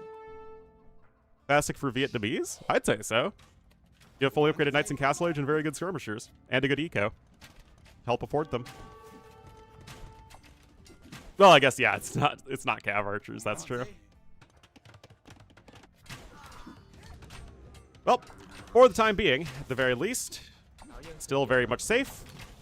The big army, though. Oh, that's a lot of skirmisher javelins before +2 defense is in. Remember, you need to match the upgrades to take 1 damage for your knight, so you need to have as many defense upgrades as your opponent has attack upgrades. Okay, we got three knights. Does not feel sufficient, not with this many upgrades. Uh-oh. Dragonstar swooping in here. Yeah, Sitaux absolutely should know he has ballistics. And there are enough archers here that's still a little scary for the knights to engage. That said, they are well upgraded. Oh, this is quite the Tom Nook. I don't know if you really actually wanted to do this, though. Instead of just continuing to shoot and scoot. Regardless, everything here is going to get cleaned up, and the villager count is at least going to be getting much closer. Sitaux's overall resource count is looking better, though, as he does have more eco upgrades, you know, the whole Vietnamese thing. And it's going to be more archers on the way. Is he on 3 ranges at this point? Nope, just 2. Aztec production speed is very good, of course. And there's the Siege Workshop actually is going to be completed. Still have plenty of gold at the back of your base, though, here as Sitaux. Res Destroyed is actually still in favor of Dragonstar, despite being, you know, at, you know, a little bit more than 0.66 KD. Obviously, Aztecs, lots of cheap, weak units.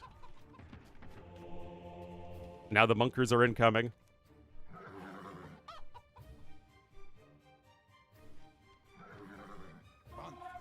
Bunt in the way.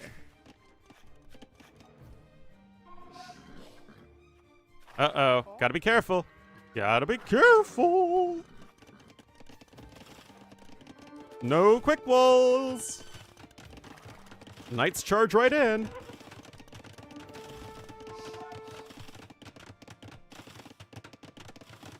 And Britain's good. Well, I mean, the Britain's one's a team bonus, so that's not really an issue. Team bonuses are generally weaker than Civ bonuses. All right, that's still a ton of idols. Look at all the idols right now here for Dragonstar. This is great for Sitaux. But obviously all these knights are going to die. And Sitaux's also still only on 1 TC. He's going to look to try and go for some mangonels here, but the Siege Workshop... 1, the Siege Workshop's all the way on the other side of the map, right? So that's obviously not great for pushing. 2, you're pushing into Aztecs, who have one of the best mangonel defenses out there with their monks. So it's a tough situation for both players. Villager numbers are even. Resources are good right now for Sitaux, but it's going to be better for Dragonstar going forward, who is critically going to secure some more gold. Very good game number 1, though. For sure, lots of fun. Yeah, now you'll be able to secure some more resources.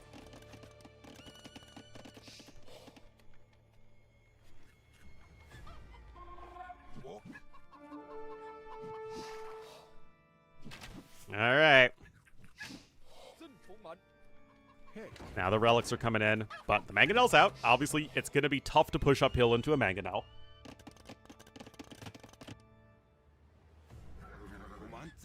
The monk joining the party over here. Monk aura buffing his units with holding the relic.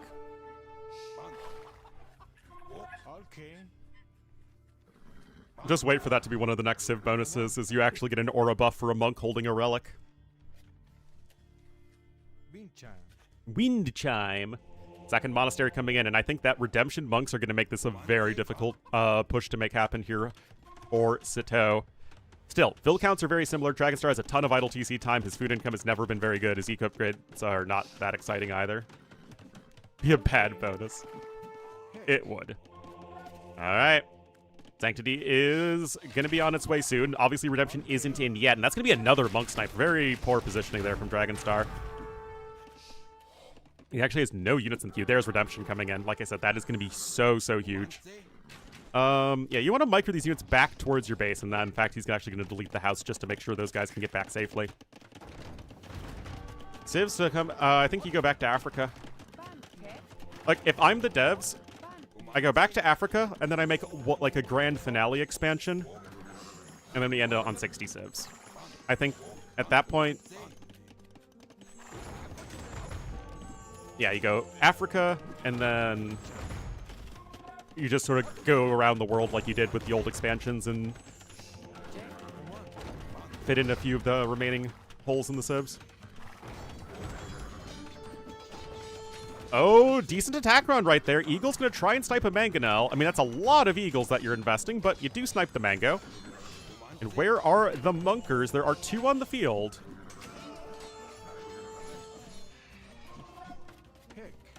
Heck. But all the Eagles have died. But there we are, guys. Redemption monks are huge. These monks don't give a floof. Look at that. And a good Mangonel hit onto the skirmishers. This is so huge, guys. And now this is going to be a very difficult fight to take properly. Right underneath the TC with Bodkin and Ballistics. Ballistics is now in here for Sitaux as well. And honestly, he has a lot of knights. This is all 1 TC.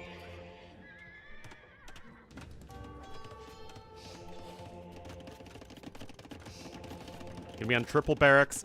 Yeah, now just straight up pikemen incoming. Not a bad idea. Chainmail armor as well. Again, 3 TCs to 1. Res collected, though, still better for Sitaux.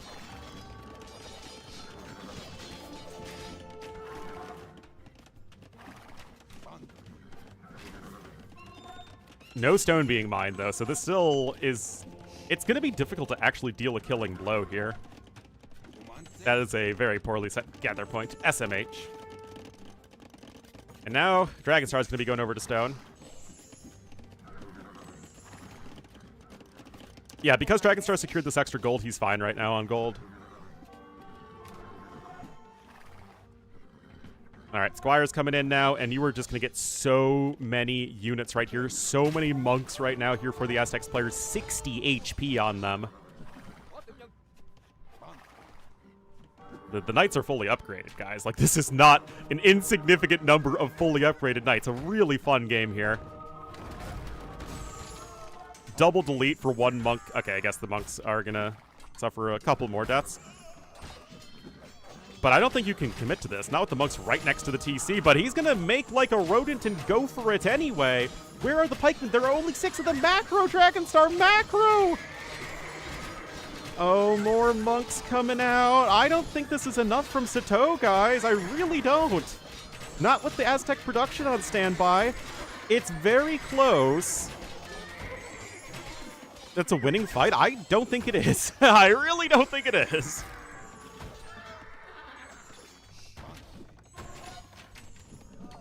It really, really helps when the knights take a long time to kill the other knights. Winning for Dragonstar? Yeah. And with that, guys, this is looking worse and worse here for Sitaux. Dragonstar should be way ahead in res. Actually, it's not even by that much.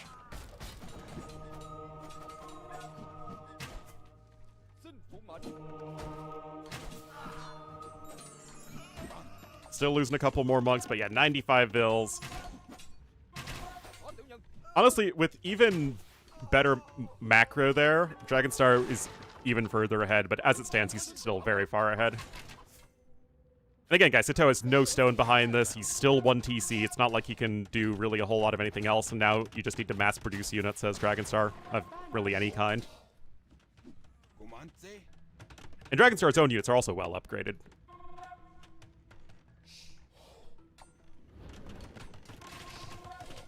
House of Monk Praying. Is that the analog to the House of Book Larnin? Patience, if anything? Probably. Probably shouldn't have engaged when there were still so many monks alive. It's a very tough call, though. Alright, Eagle Warrior upgrade itself is incoming. Out of gold, though. But you can at least secure another gold over there. But yeah, you do have to be careful a little bit. Castle here is huge, though. Dragonstar.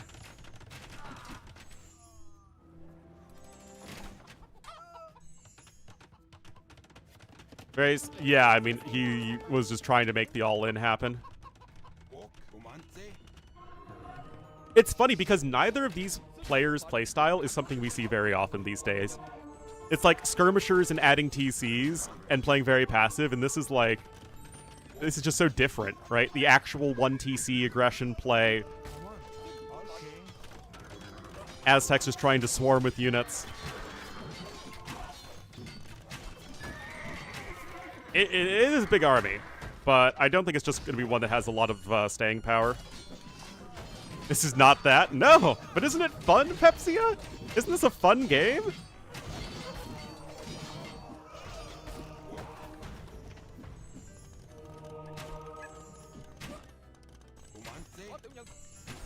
Exactly.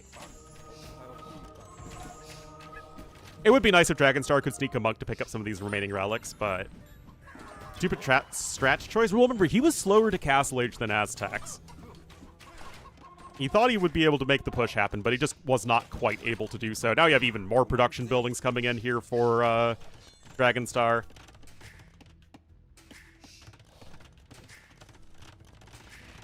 His resources aren't all that good, though.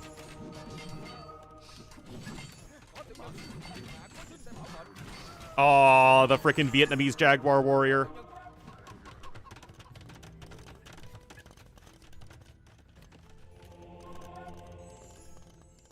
Yeah, Sitaux is actually slightly ahead in res destroyed at this point, which is pretty crazy.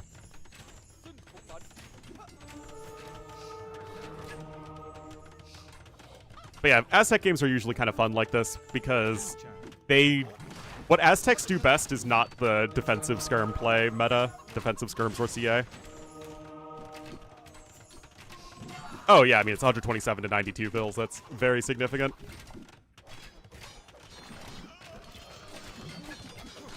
That said, this is a very poor fight from Dragonstar.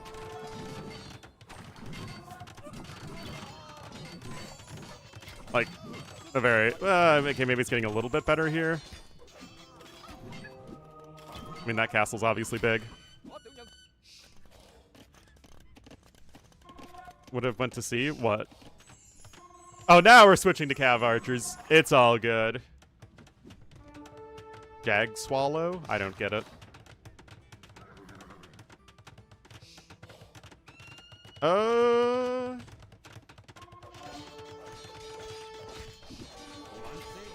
Still, again, you have to be careful. The game isn't actually over yet. We've seen crazier comebacks on this, even though obviously we have to heavily favor Dragonstar at this point.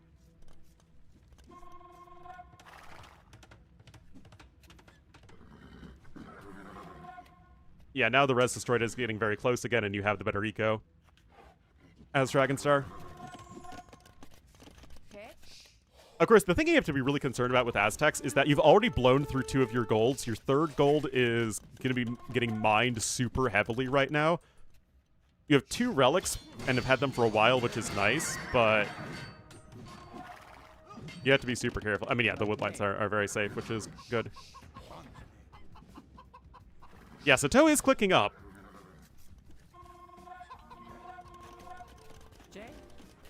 And if this is a safe woodline over here to the side, this is like literally the opposite with his farms. Can Sitaux try and pull out a win here, guys? And I do think it's just a straight-up mistake for Dragonstar to not be picking up more relics right now.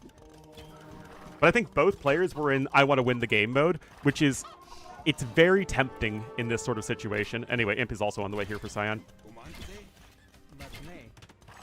And this would be a huge castle.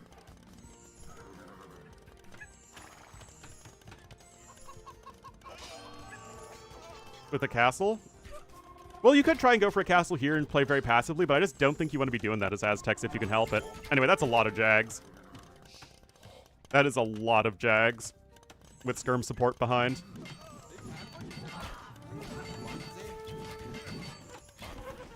Where are the bills?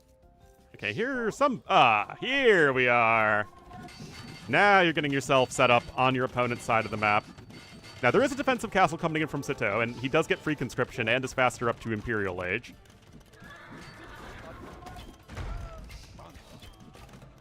Decent mangonel hit.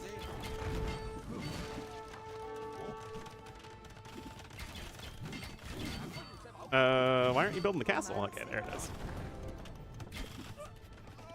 But now it's like all ranged units here from Sitaux. And another big counterattack, honestly.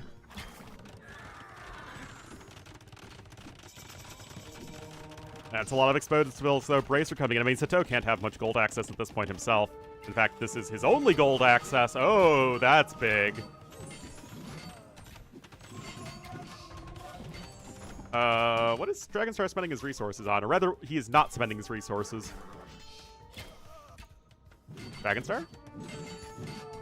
Spend your resources, homie?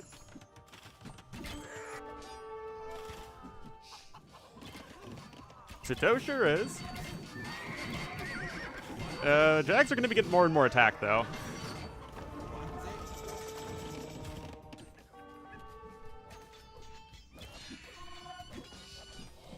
Okay, Bracer and Chemistry coming in.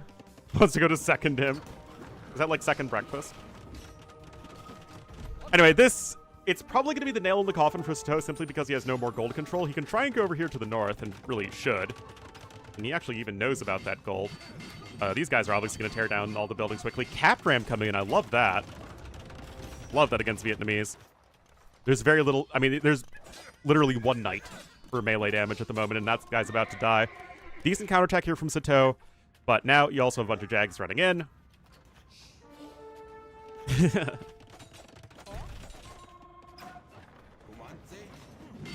And here we go, guys.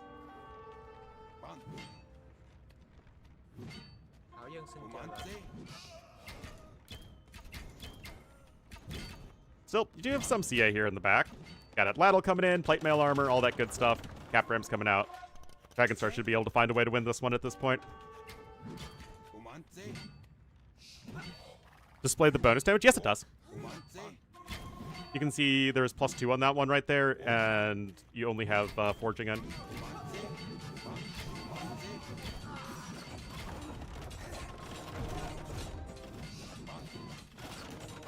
No, it's all of them. Anyway, the Aztec paper... Actually, these are the, you know, two of the civs with the weakest castles until... What, 2P?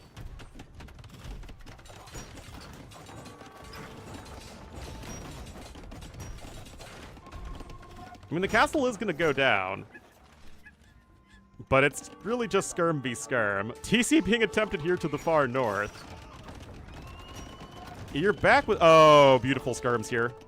And they are fully upgraded skirms with that ladle, too.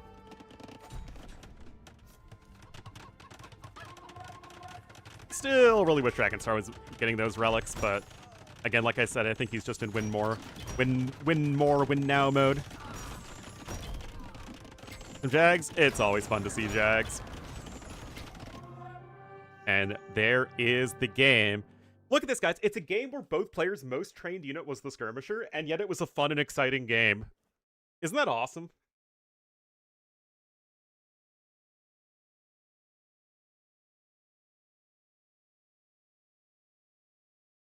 All right, Dragonstar gets the win, but that was a really, really fun game from start to finish. Dragonstar more of everything collected, even though his eco-efficiency was quite poor for a very long time. Not a good KD, but that often does not matter with a civ like Aztecs.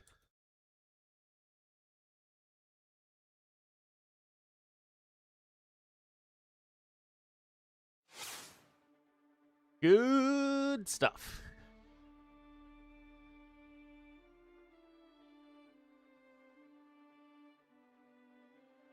Ten skirms, I know. So that is the Vietnamese losing to the Aztecs, the 4th picked civ for each player, interestingly. Got African River and High Tide. Why is it always you two? Alright, High Tides is the next map.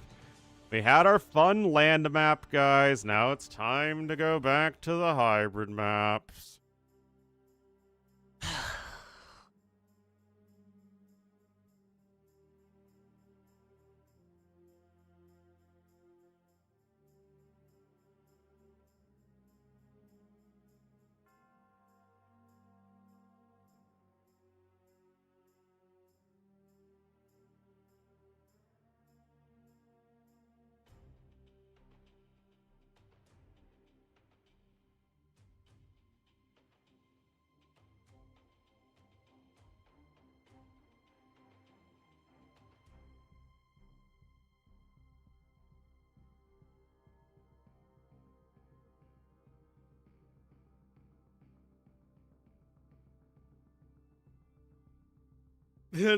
Barometer, I know.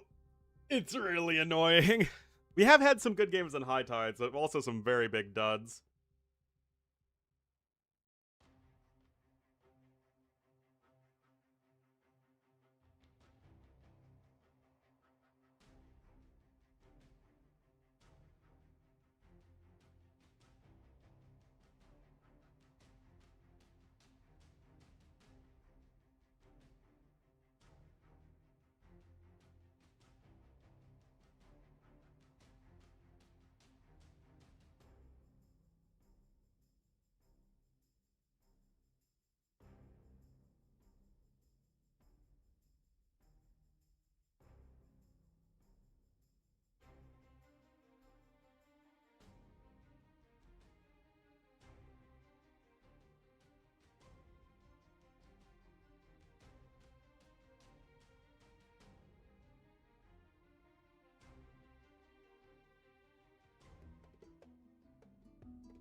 They get stale fast? Yep, it happens a lot.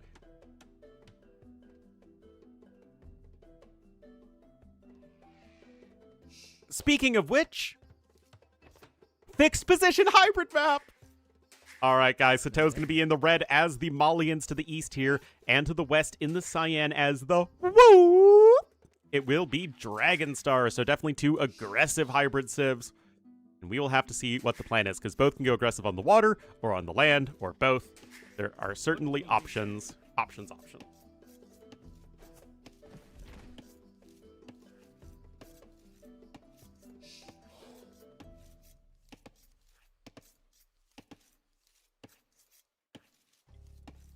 All right.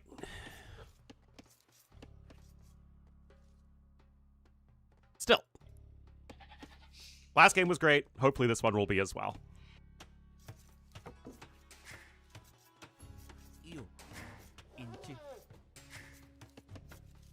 A Wawazella? Or a Woo-Woo-Zella? An Uwu-Zella?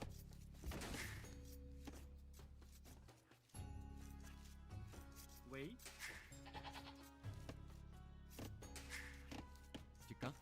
Alright, got 5 vills going over to wood. Oh, this is already an interesting build. Look at this, guys. He's doing something snazzy.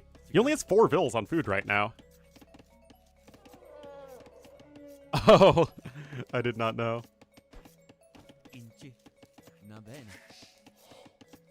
Oh, this is cool, guys. I always like seeing these interesting, like, early Dark Age.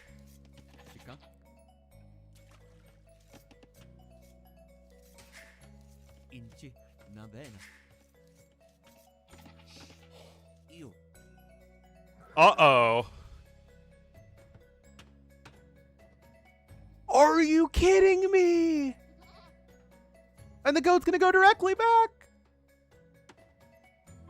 Oh my god. That's incredible. Wow. Wild, man. I mean, Dragonstar himself is going with a very aggressive opening. Look, he doesn't even have a lumber camp yet. So it's like you had one guy who just didn't make a lumber camp, and the guy who sent almost all of his vills to wood immediately. But then how do you even have enough... Wait, hold on, guys. If you've had less food than your opponent, and you can see that's exactly the case right here. Wait. He's not going 6... You can't go 16 pop. No. I forbid it.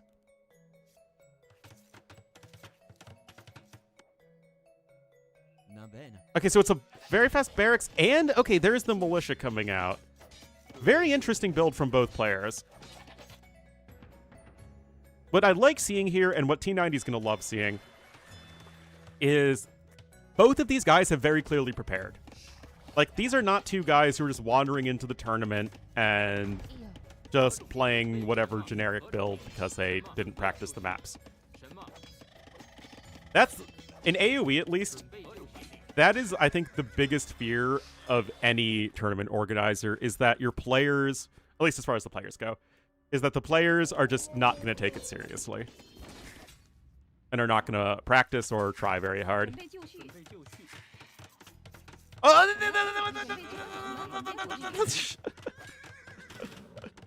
Oh my god.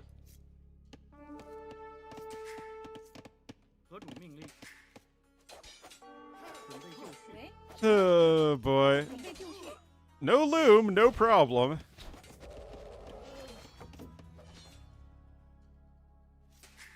What do you mean Dragonstar is out of wood? He's not out of wood.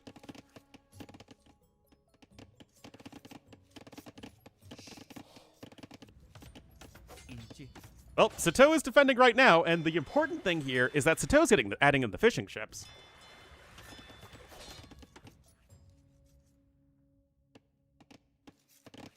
喂， Gets to see funky builds? Indeed, indeed.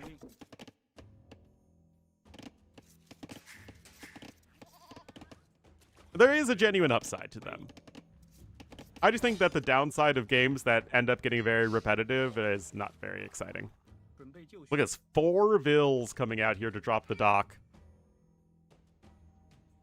Oh my goodness, and now Sitau's gonna miss it. Oh my goodness. Alright, feudal age is on the way here for Cyan. Not yet for red. The income is going to be much better over time here from Sitaux because he's got the fishing ships. But the feudal age time is going to be at least a little bit worse.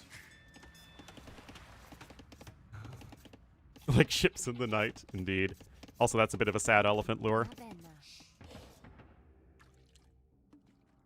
All right, so we're looking at like a 30-second difference in feudal age time. It's probably okay. Yeah. Sitaux has now scouted the dock. 命令， More militia on the way for our Wu player. But still, 4 fishing ships is not insignificant whatsoever. Yep. 什么？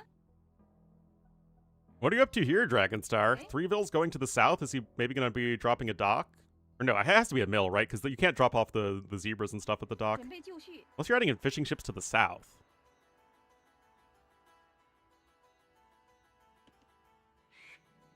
Yeah, it's a mill.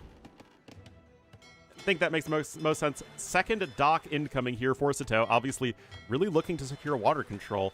And this is where I start to get worried that the hybrid mapping could possibly just going to be hybrid mapping right now.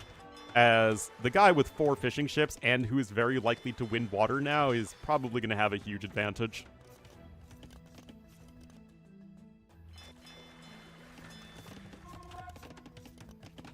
准备就绪，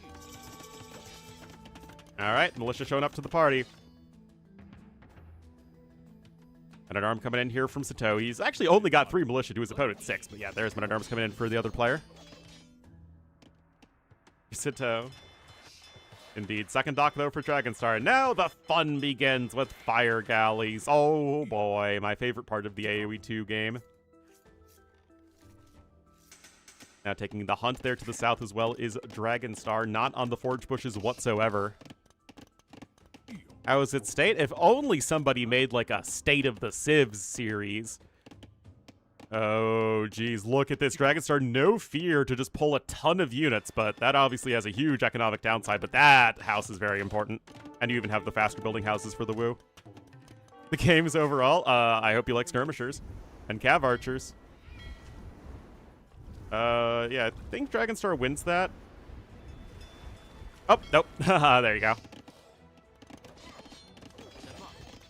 准备就绪， Yeah, Arson is now in as well. I mean, that's just a lot of units applying pressure here. There is 1 archer on the way, but that 1 archer has its work cut out for it.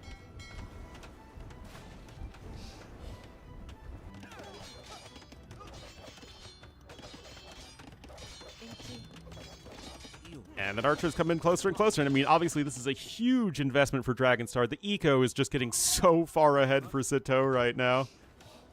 And if you aren't winning water, like, immediately, It's going to be quite tough. This demo needs to make some big boy plays happen.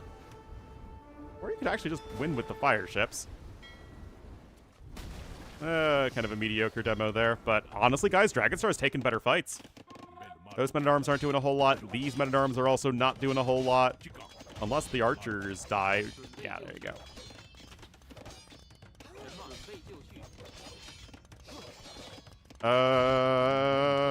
Don't underestimate men-at-arms with arson. Uh-oh. Dragonstar's just taking better fights. Yeah, if Dragonstar wins water, then this game becomes interesting.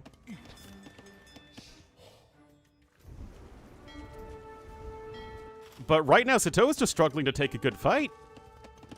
准备就绪。什么？ We're at 7 men-at-arms, guys. 何种命令？ I don't think you can repair that. Yeah, I gotta, that's the correct move right there with the stone wall. That Vil is definitely not coming in the right direction. Still, the archer numbers are slowly climbing. 准备就绪。什么？ And that should be maybe a bit too difficult for those men-at-arms to deal with. Anyway, for the time being at least, fishing eco is safe. But Dragonstar's taken amazing fights, and that's what's keeping this game competitive. And now it's actually going to be Sitaux who's going to launch a counterattack. 何种命令？ We have 7 men-at-arms, but they got a villager kill. They caused a lot of idle time. Sitaux is still ahead in resources, though. There's fletching coming in. There's a defensive watchtower here for Dragonstar, which is obviously huge. And Dragonstar has his own archers on the way as well. Even another defensive watchtower incoming. Am I blind? Where is he getting this? Oh, no, this is his first watchtower. I'm insane. All right, one fishing ship goes down there. Oh, don't do that. I mean, I guess he gets the Vil. Something.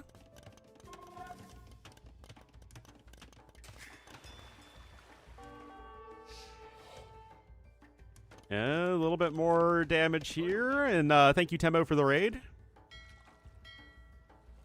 Yeah, only one fishing ship left. Dragonstar has lost a couple of Vils, but is still largely okay.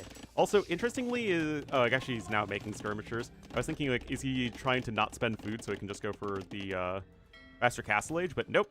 Now we're back to more feudal age-centric gameplay. Sitaux, though, a lot more food in the bank overall. Yeah, Dragonstar's been taking great fights. Sitaux, though, does get the kill there. He has lost most of his fishing ships, though.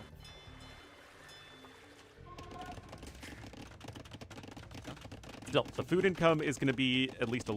Actually, the forage bushes are about to run out. That could make things tricky, because you don't have much food income after it. Dragonstar also getting housed. That's a little awkward. And those Vils are fleeing. So Dragonstar ostensibly abandoning water.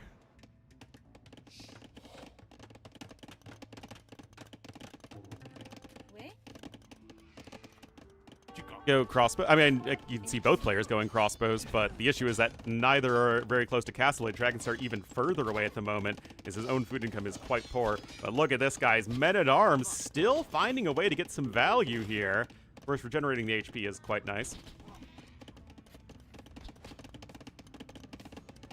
It is an excellent raid. Now scale mail armor coming in as Sitaux's going for his own infantry.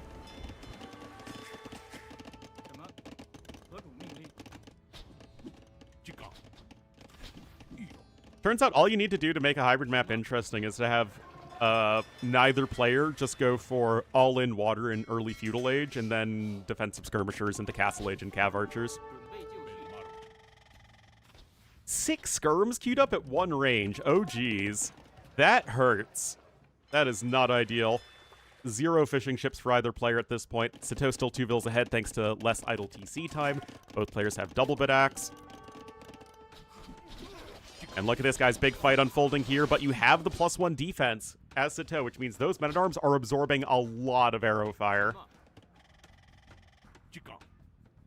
Now you got the 3 pierce armor on those bad boys. Only take 2 damage a hit from the archers.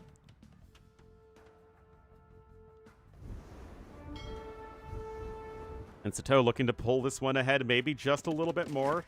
Yeah. Let's just take the forage bushes, man. 准备就绪， Wait, 2 more ranges? 4 ranges? What? What is happening? Sitaux heavily using the market. He's ready to click up. What?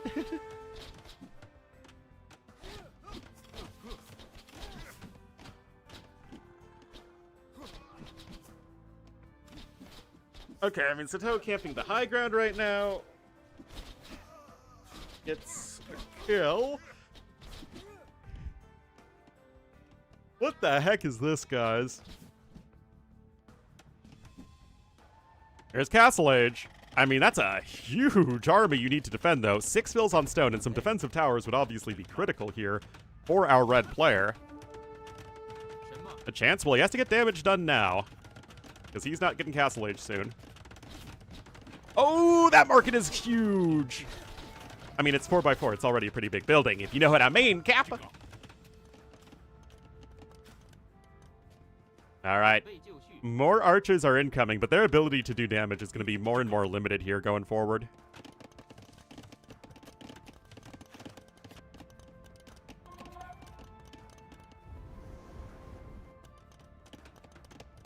Padded archer armor coming in as well for your skirmishers. 准备就绪， And there is a 3rd defensive tower. 什么？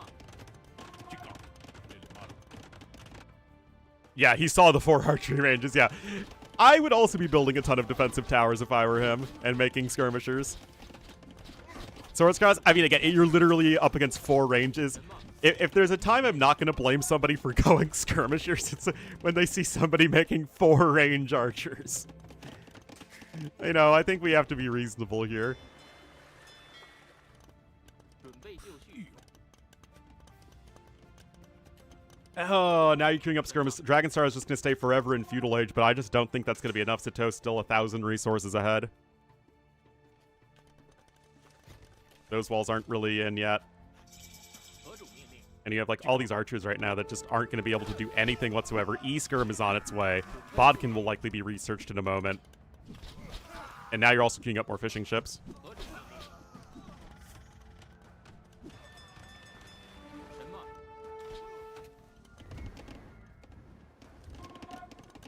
So, what is the next step of your master plan as Dragonstar? You could just go a full 180 switch into Jian Swordsman to counter the skirmishers. There's the University for ballistics, and a 2nd TC as well. But the eco's a lot better for Sitaux at the moment, so he's going to need, that is to say, Dragonstar is going to need to do something here. Looks like the men-at-arms are mostly getting cleaned up at this point. The last one is likely going to die right there. I mean, that's a lot of units you have. There is Bodkin in, but no crossbowmen. Just skirmisher upgrades. There's ballistics. Of course, Malian's going to get that one very quickly. Random ships not going to do anything. And your fish are going to be safe, of which you only have 2 at the moment, though, as Sitaux, so it's not going to be that big of a deal. Meanwhile, Dragonstar hits Castle Age with plenty of resources. There's a 2nd barracks coming in. The first one's all the way over here, remember. And there is good old John Swordsman.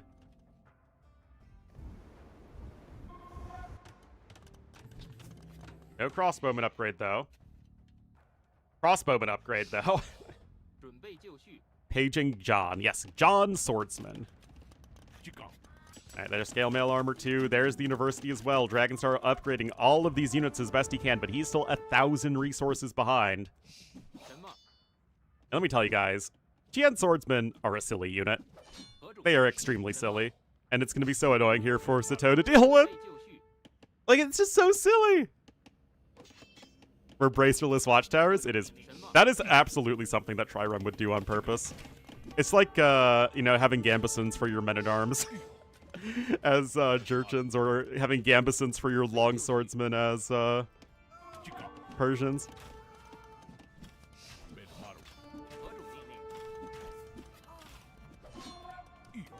准备就绪，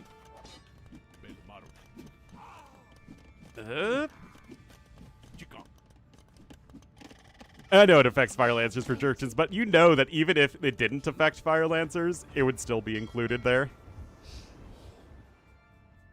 Armor, skirms, crossbow. Well, hit Castle Age with a lot of resources. But when you hit Castle Age with 45 plus villagers, you're generally able to afford more. 准备就绪， It's one of the meta adaptations we've seen with these faster Castle Age times is that one of the reasons that you're so focused on just making a couple range units is because you're hitting it 神 with 马 far fewer resources collected in smaller economies than in ye old days where you could do things like double stable knights.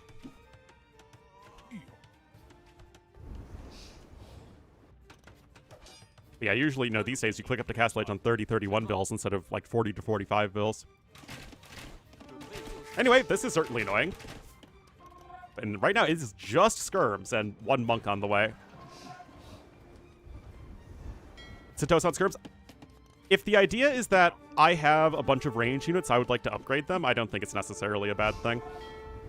I mean, again, he was on 4 ranges. A lot of units. Also, 9 vills now on stone, 7 vills on stone here for Sitaux. 准备就绪， Still 1 TC for the good doctor. Chainmail armor coming in too. I mean, heavy, heavy military play.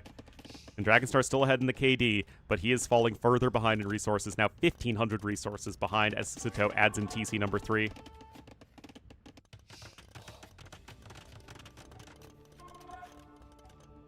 Yeah, still not interested in getting a second TC. Eco upgrade still pretty minimal for both players. Just having that extra horse color upgrade right now is Sitaux. Monk there gets sniped. 4 fishing ships, which at this point in the game isn't all that significant. It's just a nice little boost. And the skirming will continue until morale improves. 神马 Looks like a couple vills were sniped over here. I mean, Dragonstar is on 17 total villager kills. It's not insignificant, except the issue is that the eco is still so much better for Sitaux. And that is the stone mining upgrade coming in, guys. I don't think this is going to be for extra TCs at all. I sense a forward castle.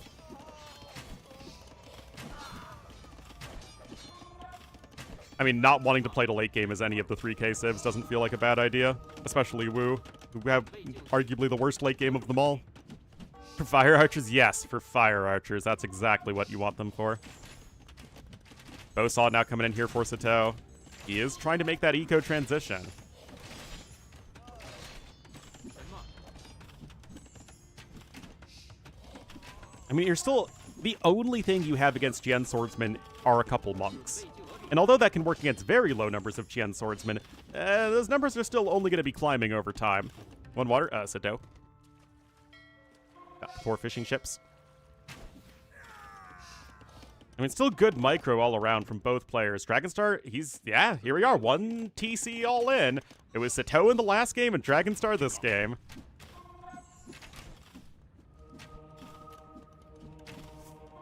Man, it's just so refreshing to see something that isn't the same meta approach, though. Alrighty. Castle's gonna come in here to the north.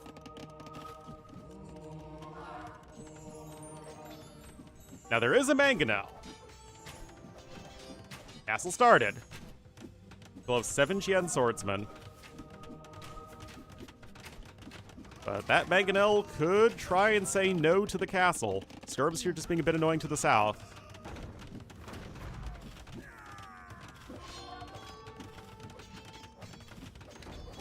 Is it Tigui time? Can't make Tigui with, or can't research Tigui without a castle. Oh my goodness, look at this, walling in the mangonel. No way on earth that Dragonstar can try and complete that castle now until that mangonel is dead.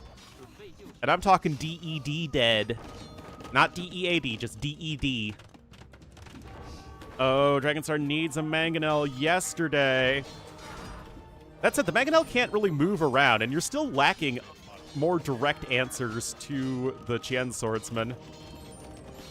But the macro from Dragonstar is not quite where it needs to be. The defenses from Sitaux are not quite where they need to be, as this game is just going all over the place. And now you're back to making crossbowmen. What? I have no idea why you're making any amount of crossbowmen right now as Dragonstar. Oh, this would be huge. If this castle goes up, that is probably GG. He dead? Yes. There we go, guys. Oh, but he still doesn't know. Scotty doesn't know, guys. And Sitau's looking to make this hold happen. But yeah, a little too slow here. Needed a faster reaction time. And that is canceled. Another victim of cancel culture. Likely gonna try and build the castle on that hill then. No, he's just gonna build it down here to the south. I mean, I guess it's the idea that you still need to make something happen. But this resources difference is just getting so out of hand. Yeah, I really don't know why he stopped Gen Swordsman production. The only thing that his opponent had to deal with Gen Swordsman were a few monks. I mean, yeah, but he's still super all in.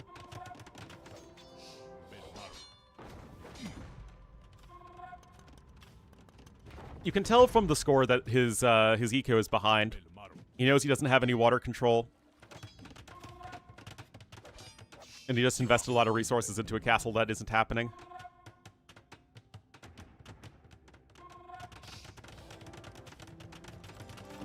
Yeah, but like Gen Swordsmen are never your long-term unit anyway. He did kill 30 villagers and yet still a bit behind. That's some very good monk control actually. Wow, okay, look at that. 5 Malian Gen Swordsmen. And he's making fire archers. Well, guys, it was a good run for Dragonstar, right? You know, it was still a good game from him. I don't think we can be too unhappy, but you know, you see the fire archers being made and you're like, well, you know. What can you do? Wouldn't Gebettos be good? Sitaux is struggling for food income at the moment. That's his big issue. Nice kills there. I mean, these converted Gen Swordsmen are doing work. That's a lot of idling, though. I mean, both players are very idle with their economies. He sees. He sees. He sees. Oh, geez. That is so huge.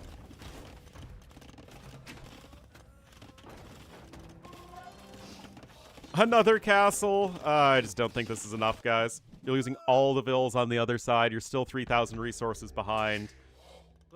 Overall vill count is very poor.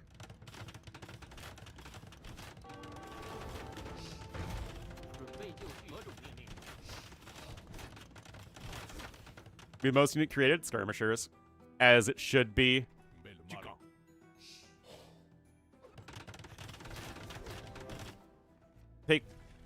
I mean, he can take resources there. His issue is just number of villagers at this moment.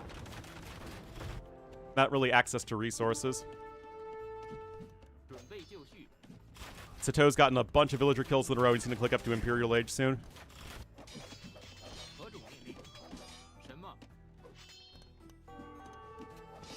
$68 to 108 vills.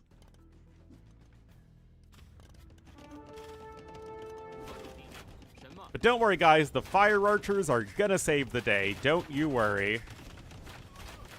Look at them go. Look at them go.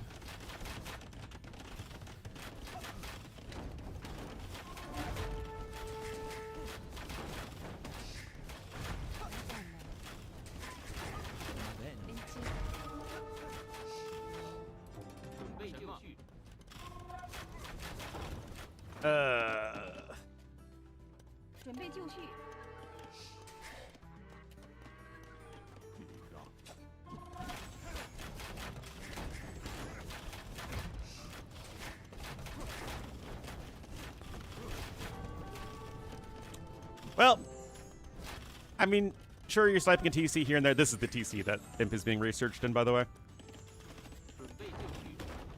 Fire archers are really not that good against mangonels. I don't know why they were like, one of their selling points was supposedly that they're good against siege units. They really aren't.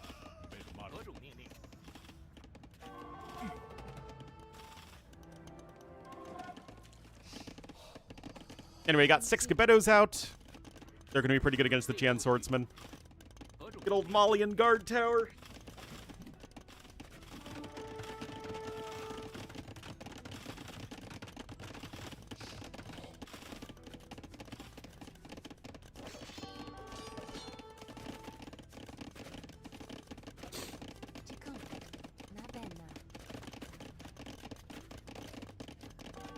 Anti-woosive. Yeah, pretty good. 什么？ Anyway, the good design Civ is beating up on the bad design Civ, and that's what we want to see. And it would also tie up the series 1-1, and since these two players are clearly very close in skill level, we want to see that as well. Oh, Dragonstar's not resigning, but he probably should. He really doesn't have anything going for him at this point. 准备就绪。什么？何种命令？ Really, Sitaux is just switch into something that deals melee damage. It's woo.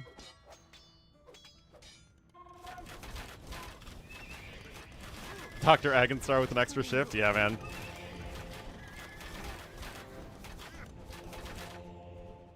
Yeah, like I said, just switch into anything that deals melee damage and you're going to be good.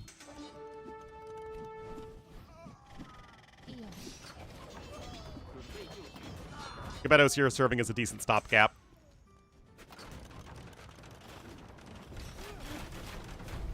Oh, look at those fire archers go, guys! Look at them go! Look at them go! They killed the trebuchet! Yay!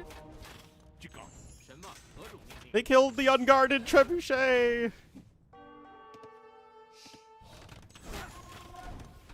什么？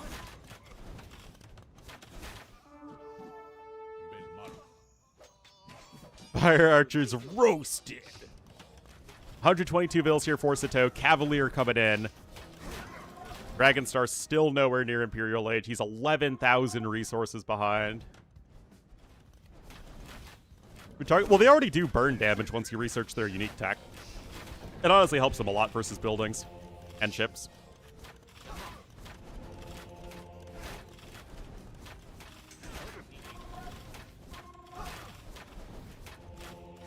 Pikeman coming in. This feels like it's way too little, way too late. +4 defense coming in.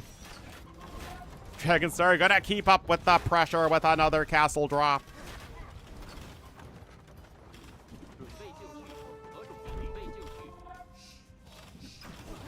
Oh, that was dangerous, guys. If the mangonel wasn't moving, it actually would have just immediately killed the castle.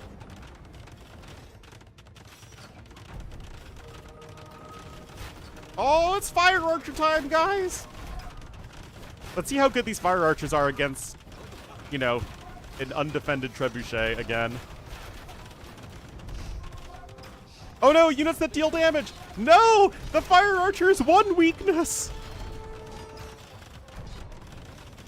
Oh, that's not fair. You can't use units that deal damage against the fire archers. Dragonstar resigning at the just amount of disrespect that was shown to him. SMH. Anyway, still a pretty fun game, but ultimately Sitaux simply way too far ahead in economy due to his water control. There was some good pushing opportunities from Dragonstar in early Castle Age, but it simply was not enough. Sitaux just able to boom up too much.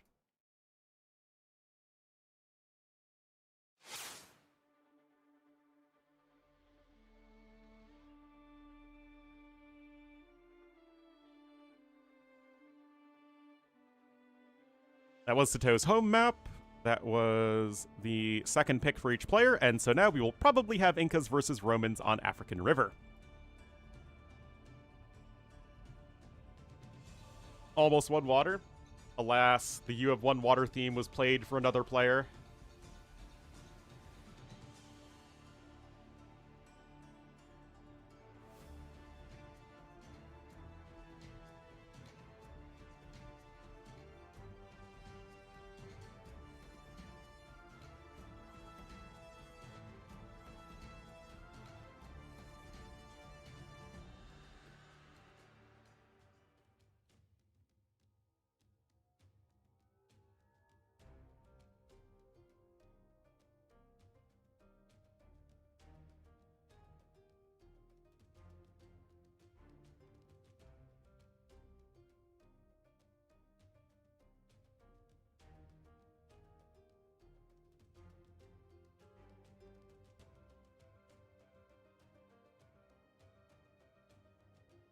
Ooh, interesting. Interesting.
Would be annoyed already. It would be expected. I wouldn't be annoyed.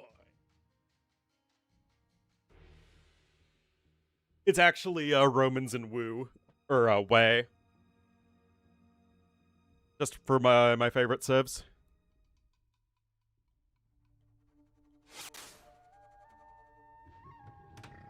All right, guys, here we are. Gonna be my last game of the day, but it will be Sitaux in the red as the Incas to the west of African rivers. This is Dragonstar's home map, though, and he'll be playing in the sign as the Goths to the east.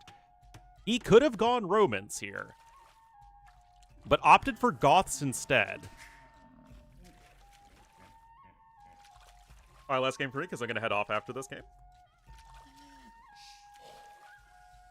But I think there are other TTL sets happening.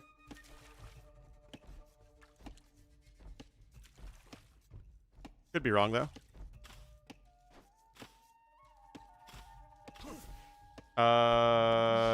Yes, there's also Hart versus Vinch happening. And then there's Prisma versus Valos for Gold League. And then Nahuel versus Stark for Silver League all happening today.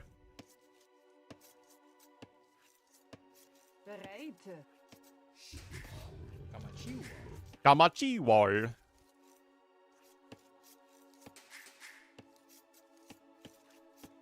So, let's see what the plan is here for Goths, because I'm struggling to see why you would pick Goths over Romans. Goths have a better drush than Romans do.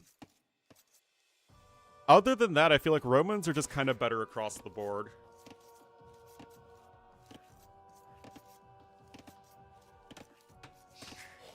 Alright, I mean, he's going to be going for an extremely fast rush, so, I mean, if you're going to be picking Goths, this is exactly why.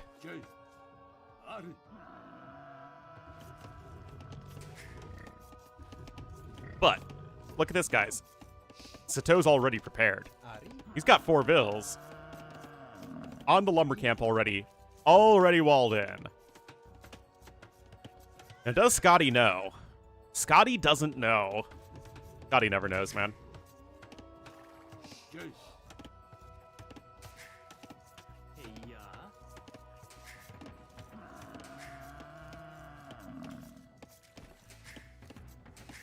Militia coming in, but is this going to be good enough?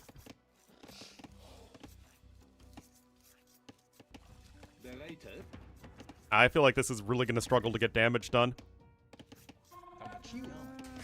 Also, Slingers kind of obliterate Goths, so it's a very tough matchup to make work as the Goths post early Castle Age.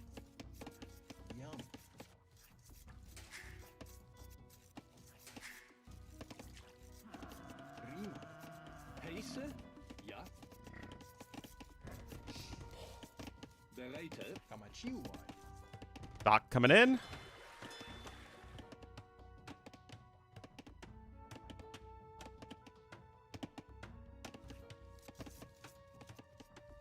Castle Age? No, that's exactly what I want to see Old Drunk Lord. I think Slingers are just too good in Castle Age. I think they're perfectly fine in Imperial Age. Make content? I wish, man. I really, truly do. I'm honestly a little worried that we don't even have the Muisca tech tree yet publicly available.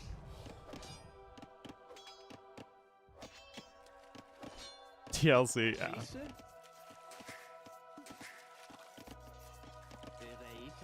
No, I got nothing. Like I said, I'm making dinner for my family for the Super Bowl, but other than that, I'm just gonna be chilling. Like a proverbial villain, might try and do a job application later. Anyway, this is all extremely underwhelming here from Dragonstar. I think when you see the Goths pick, it's very correct. You just wall in your villagers on the wood line super early. Got the TLC. So long as it isn't the hottest chieftains DLC, because then the abbreviation would be THC, and I don't think Microsoft would want to be associated with that. Dude, the DLC's the THC DLC, dude.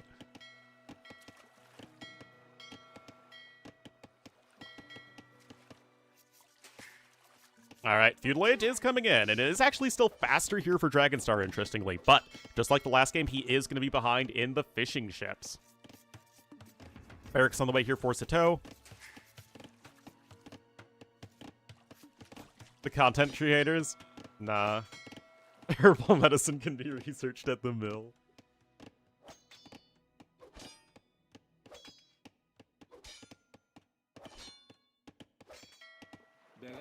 I don't do drugs.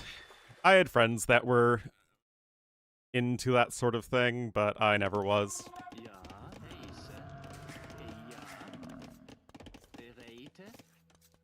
I prefer booze. Not that I really ever enjoy just like getting drunk or whatever. Or like super drunk. I don't like losing complete control of my mental faculties.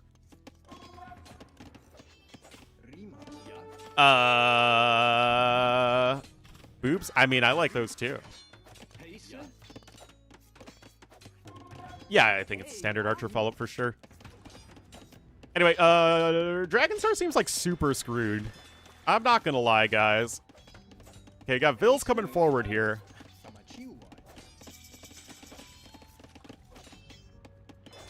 But, I mean, these fishing ships, man. Some might even call them the Esquimaders.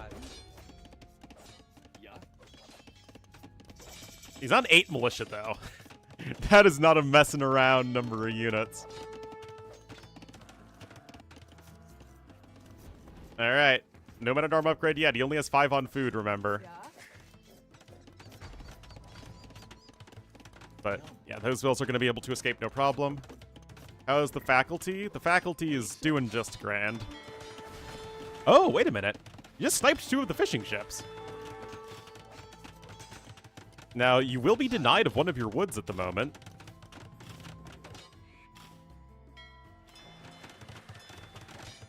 Good walling in there.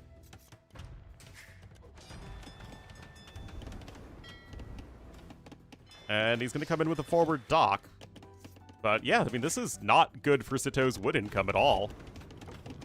I mean, he can maybe take like 1 tree there. But obviously he's going to need to go over somewhere else pretty soon. We're on 5 men-at-arms though for red, so that he's not actually with a very small army at all. Fish and flail. Like the Pokemon move that you do more damage the lower HP you have. That can be learned by Magikarp. And also a bunch of other Pokemon that are less impressive than Magikarp. More than 1 tree? I really try and hit you with the hard-hitting analysis here. Alright, Fire Galley on the way here for Cyan. Forward mill, there we go. Good fighting there for Dragonstar. You're gonna try and go on to stone as Sitaux. Remember, you don't need much stone to get that second tower as Incas.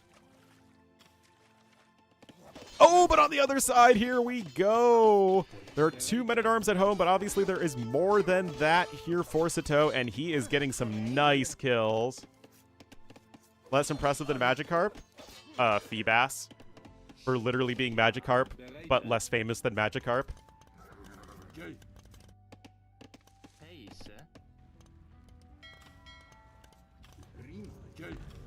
All right, another tower coming in here from Sitaux. That's a lot of vills on stone, though, for this very early stage in the game. But when you're ahead by 5 vills, you can do that sort of thing. There's now an archery range coming in for our red player, or for our cyan player. But yeah, it's 11 swordsmen. Love disc. Well, love disc is just a way to get heart scales. No, Romans were literally the first pick civ. Dragonstar could have gone Romans, but opted for Goths instead. Which I thought was very surprising, but he did go for the very fast drush, which is the one thing Goths are going to do better than Romans. But I just think that you have Romans available to you at the point like this, you pick them.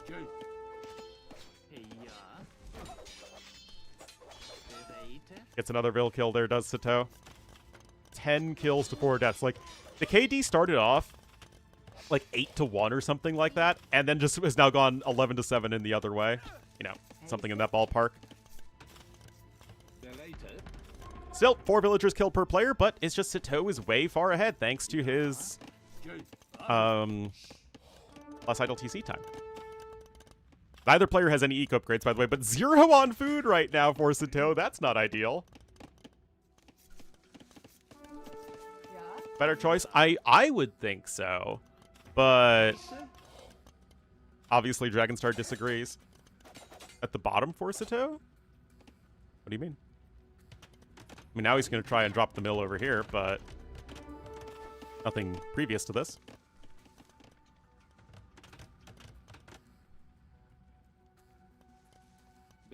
Has he researched arson? Goths don't get arson. Goths get half of arson for free, but they cannot research arson on top of it. Oh my goodness! Oh my goodness, I didn't even see this. Oh, that's awesome! Very, very well done there for Sitaux. Wow! And I thought, you know, it's like you're struggling for wood. That's how you do it. You sneak off.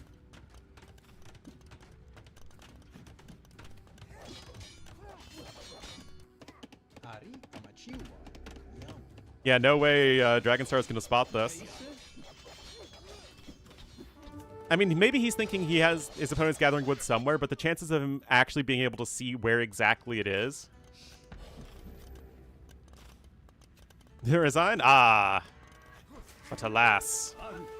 That did not happen. Anyway, fletching coming in. That's going to be a big one, of course. Blacksmith now coming in here for Cyan, but, I mean, both players have terrible food income right now, but that's going to help the guy who's going for archers and not for skirmishers, especially now that you have fletching as well. But yeah, Dragonstar might... I mean, he might be thinking that his opponent is off wood completely. Like, again, the true high-level play would be, well, my opponent is probably gathering wood somewhere, but I don't know where. He could try and spread it out all over the map and try and find that wood line, but then he loses all semblance of pressure here, actually, at the base of Sitaux. All the houses? Well, there really aren't that many exposed houses, really just like this one right there. I mean, it can work, but it's not, like, always well. Oh, you won! You just lost track of your opponent's archers! Oh, that's, like, the last thing you want to do. Oh, no. Fletching is coming in. But right now, there is simply not a lot on the field that can apply pressure here for Dragonstar. And those vills, those 9 vills gathering wood, are a big difference maker. That said, food income is quite bad. This mill never really happened. You have... Okay, you're queuing up 2 fishing ships, but you have none actually working right now. But... like I said, if food income is bad for both players, it's going to be good for the guy, or better at least, for the guy who's going for archers and not going for skirmishers and swordsmen. And obviously that guy in this case is Mr. Sitaux. Res collected are still quite even, and he's going to be coming in for another counterattack, and another defensive watchtower is coming in for our red player. Now actually fishing here to the south. You still have no idea where your opponent's eco is, though, as Dragonstar, and that could certainly be game costing. No double attacks.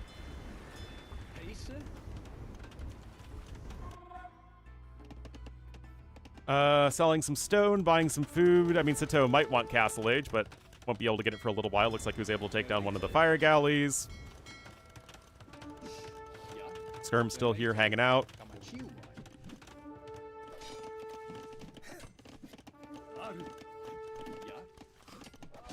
I guess Random Eagle goes down there. Overall res destroyed pretty even still.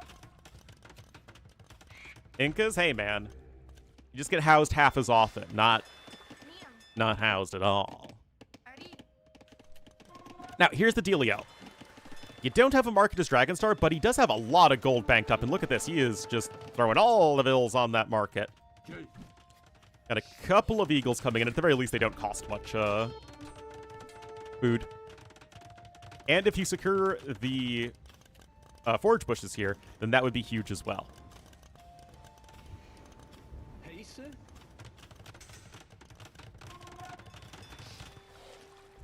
Fire galleys out. Chainmail armor coming in.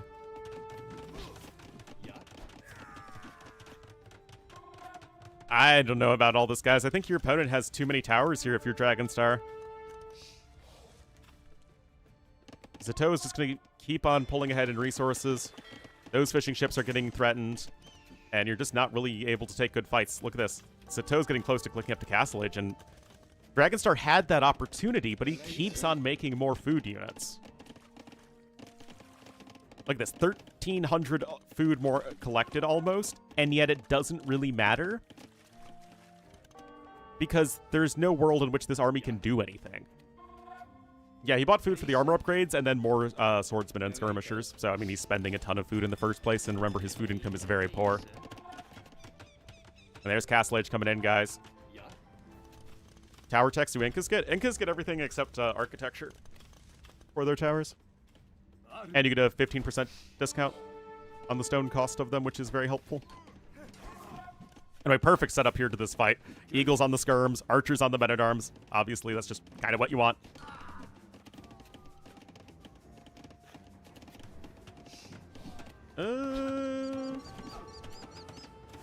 Gonna get another... I mean, you're gonna lose all these archers in the process. But you get even more bill kills. But I mean, that is a lot of losses. Longsword switch? Honestly, I kind of like it. Your opponent's making skirmishers and swordsmen. You can just go for your own discounted swordsman.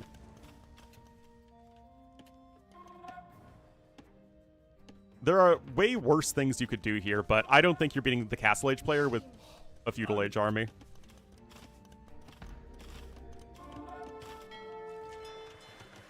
There's even a demo in that dock. Well, here we go, guys. Remember, of course, Incas do not get any extra armor for their villagers or attack for their villagers in the Feudal Age anymore. These are just regular old bills until Castle Age. Well, this is, as the kids say, a thing. And I'm not talking about the meeting of ancient Vikings. I just mean, like, this is something that's happening in our lives at the moment, for some reason.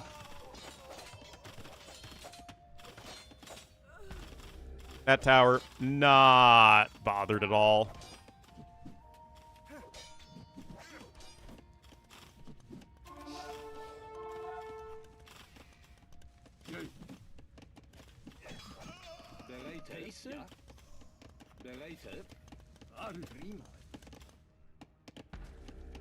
Yeah, I mean, this is literally winning the game for Sitaux.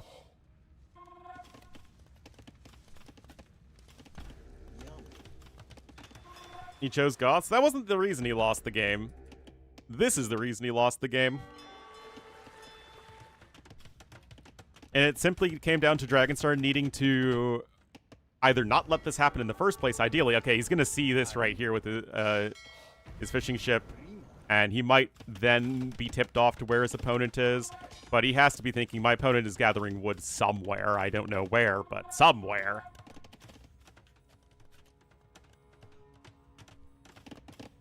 I mean, that's a good tower for sure. But this is, again, it's not something you can really recover from. I don't even want to know how many longswords or how many men-at-arms it takes to destroy a TC. Like, how many men-at-arms would it take to destroy a garrison TC?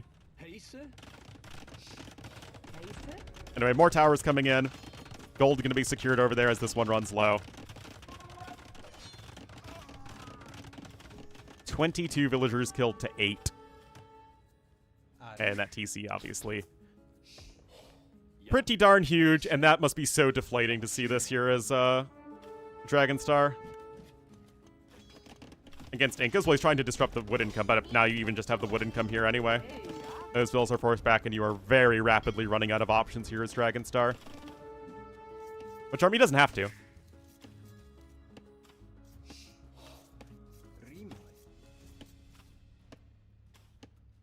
Yeah. Like, look at this. He's got 7 towers in his base. He has access to all the resources he needs, except kind of food. But that's what this TC at the south secures, right? Not only does it give you those ostriches, which is very nice, but it also gives you a bit more space to farm around. Siege Workshop coming in. We do have 4 fishing ships, which is a little helpful as Dragonstar, and the res collected are even. But of course, it is 58 to 46 villagers. Not having double bid-axe has been a huge issue from Sitaux, honestly. A little bit of a counterattack there. And, like, what do you even do at this point? The issue is that Goths are really going to peter out versus Incas. They really don't like facing swordsmen. Slingers, rather. So their S unit. Tower there is annoying for sure. Actually, you're just using this tower to kill the other tower.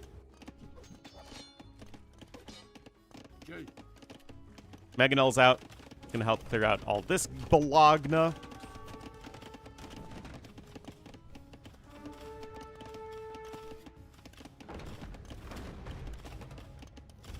And everything is coming up Millhouse here for Sitaux. I mean, granted, he has way more vills on wood than he would want. Actually, wait, was... no, double bid-axe was researched.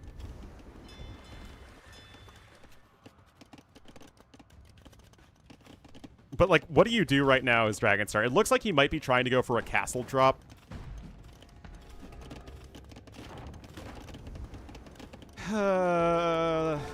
Like, what do you even do? You go castle drop into making Huskarls against slingers that are, like, 30 food and 40 gold? You only need, like, 7 or 8 of them to completely obliterate Huskarls.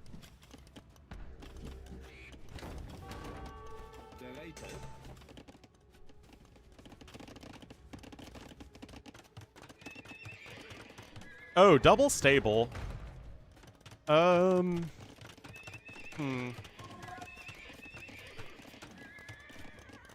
Interesting. Get bloodlines.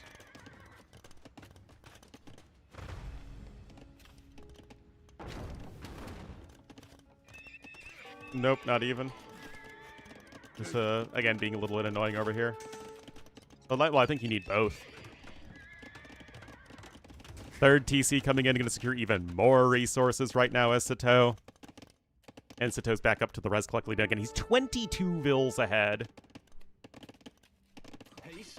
Castle, but the thing is, there is no, like, one good castle drop position. You drop the castle over here, it denies this a little bit, but you still have all this other area that you're taking with impunity.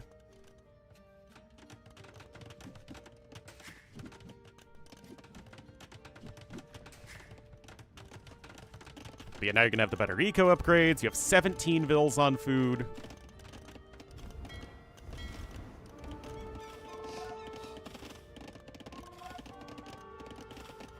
No, you can't get a castle set up over here. No, that's not feasible. Eagles still here being annoying. Even a random slinger here to help out as well.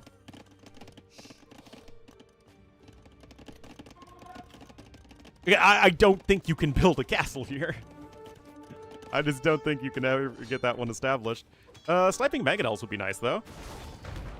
Good attack round, but yeah, both mangonels are about to go down. That's a little bit of the S word from Sitaux. Yeah, this is where you need to build the castle. This castle I just don't think ever goes up. Maybe you need to try it, though, honestly. University coming in now, and of course, it's not like Dragonstar is just going to resign and throw in the towel here.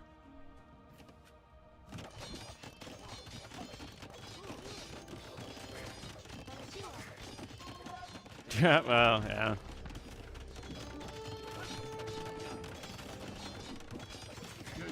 Unfortunately, things we can get away with in our own games is not something that we can get away with at the pro levels.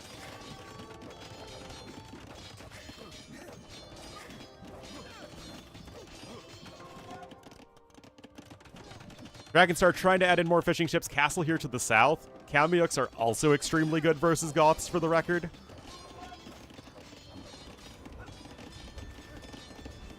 Especially with patrol stacking.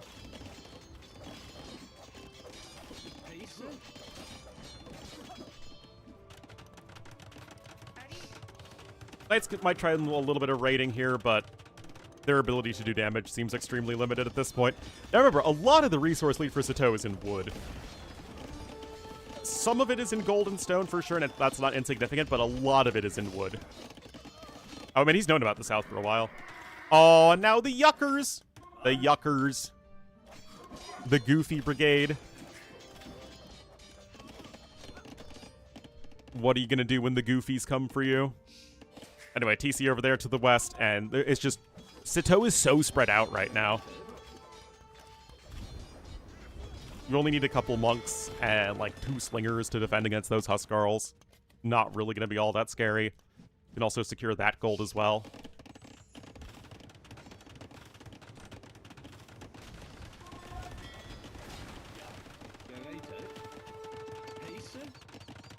Huskarls also only have +1 defense as their only upgrade. Guard tower coming in, sure. And yeah, it does have a lot of towers.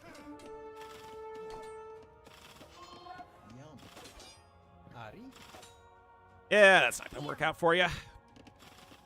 Now your Inca vills are also tankier. 91 to 57 villagers. You only have 10 vills on food at the moment.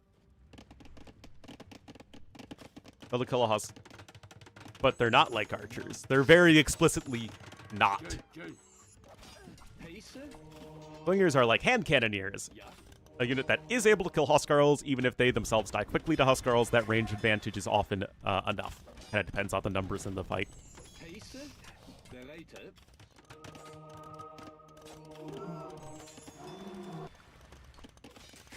Second TC here for Dragonstar. Still bad eco upgrades, though. Much better for Sitaux in that regard. Even picking up relics. 4,000 resources behind right now is Dragonstar over there, TC, but I just don't see it for him, unfortunately. Dragonstar with scars now. Just +1 defense. Look, it's 37 vills on food to 17. That is so much of an advantage. Having this TC to the south, like I said, I really think was the nail in the coffin.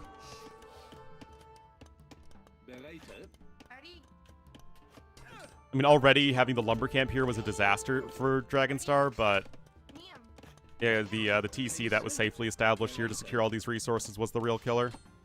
That said, you do need to react to this. Personally, I mean, I think he should react to it in literally any capacity. There we go! Do damage to Huskarls? No, not even with...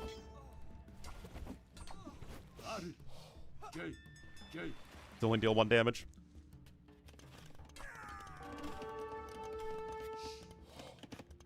6, 7 slingers, 6 monks, 3 Kamyuks, all units that are going to be good against the Huskarl.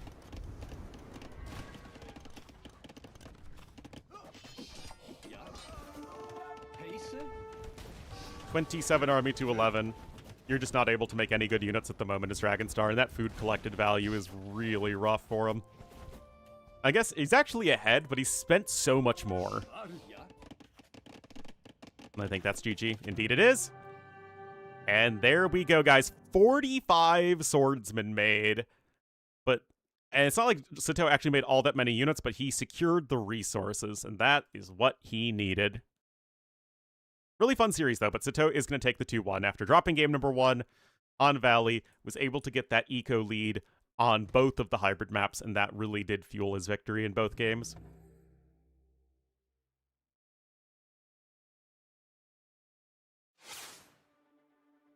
Fun stuff. Anyway, guys, that's going to be it for me today. Hope you all had fun.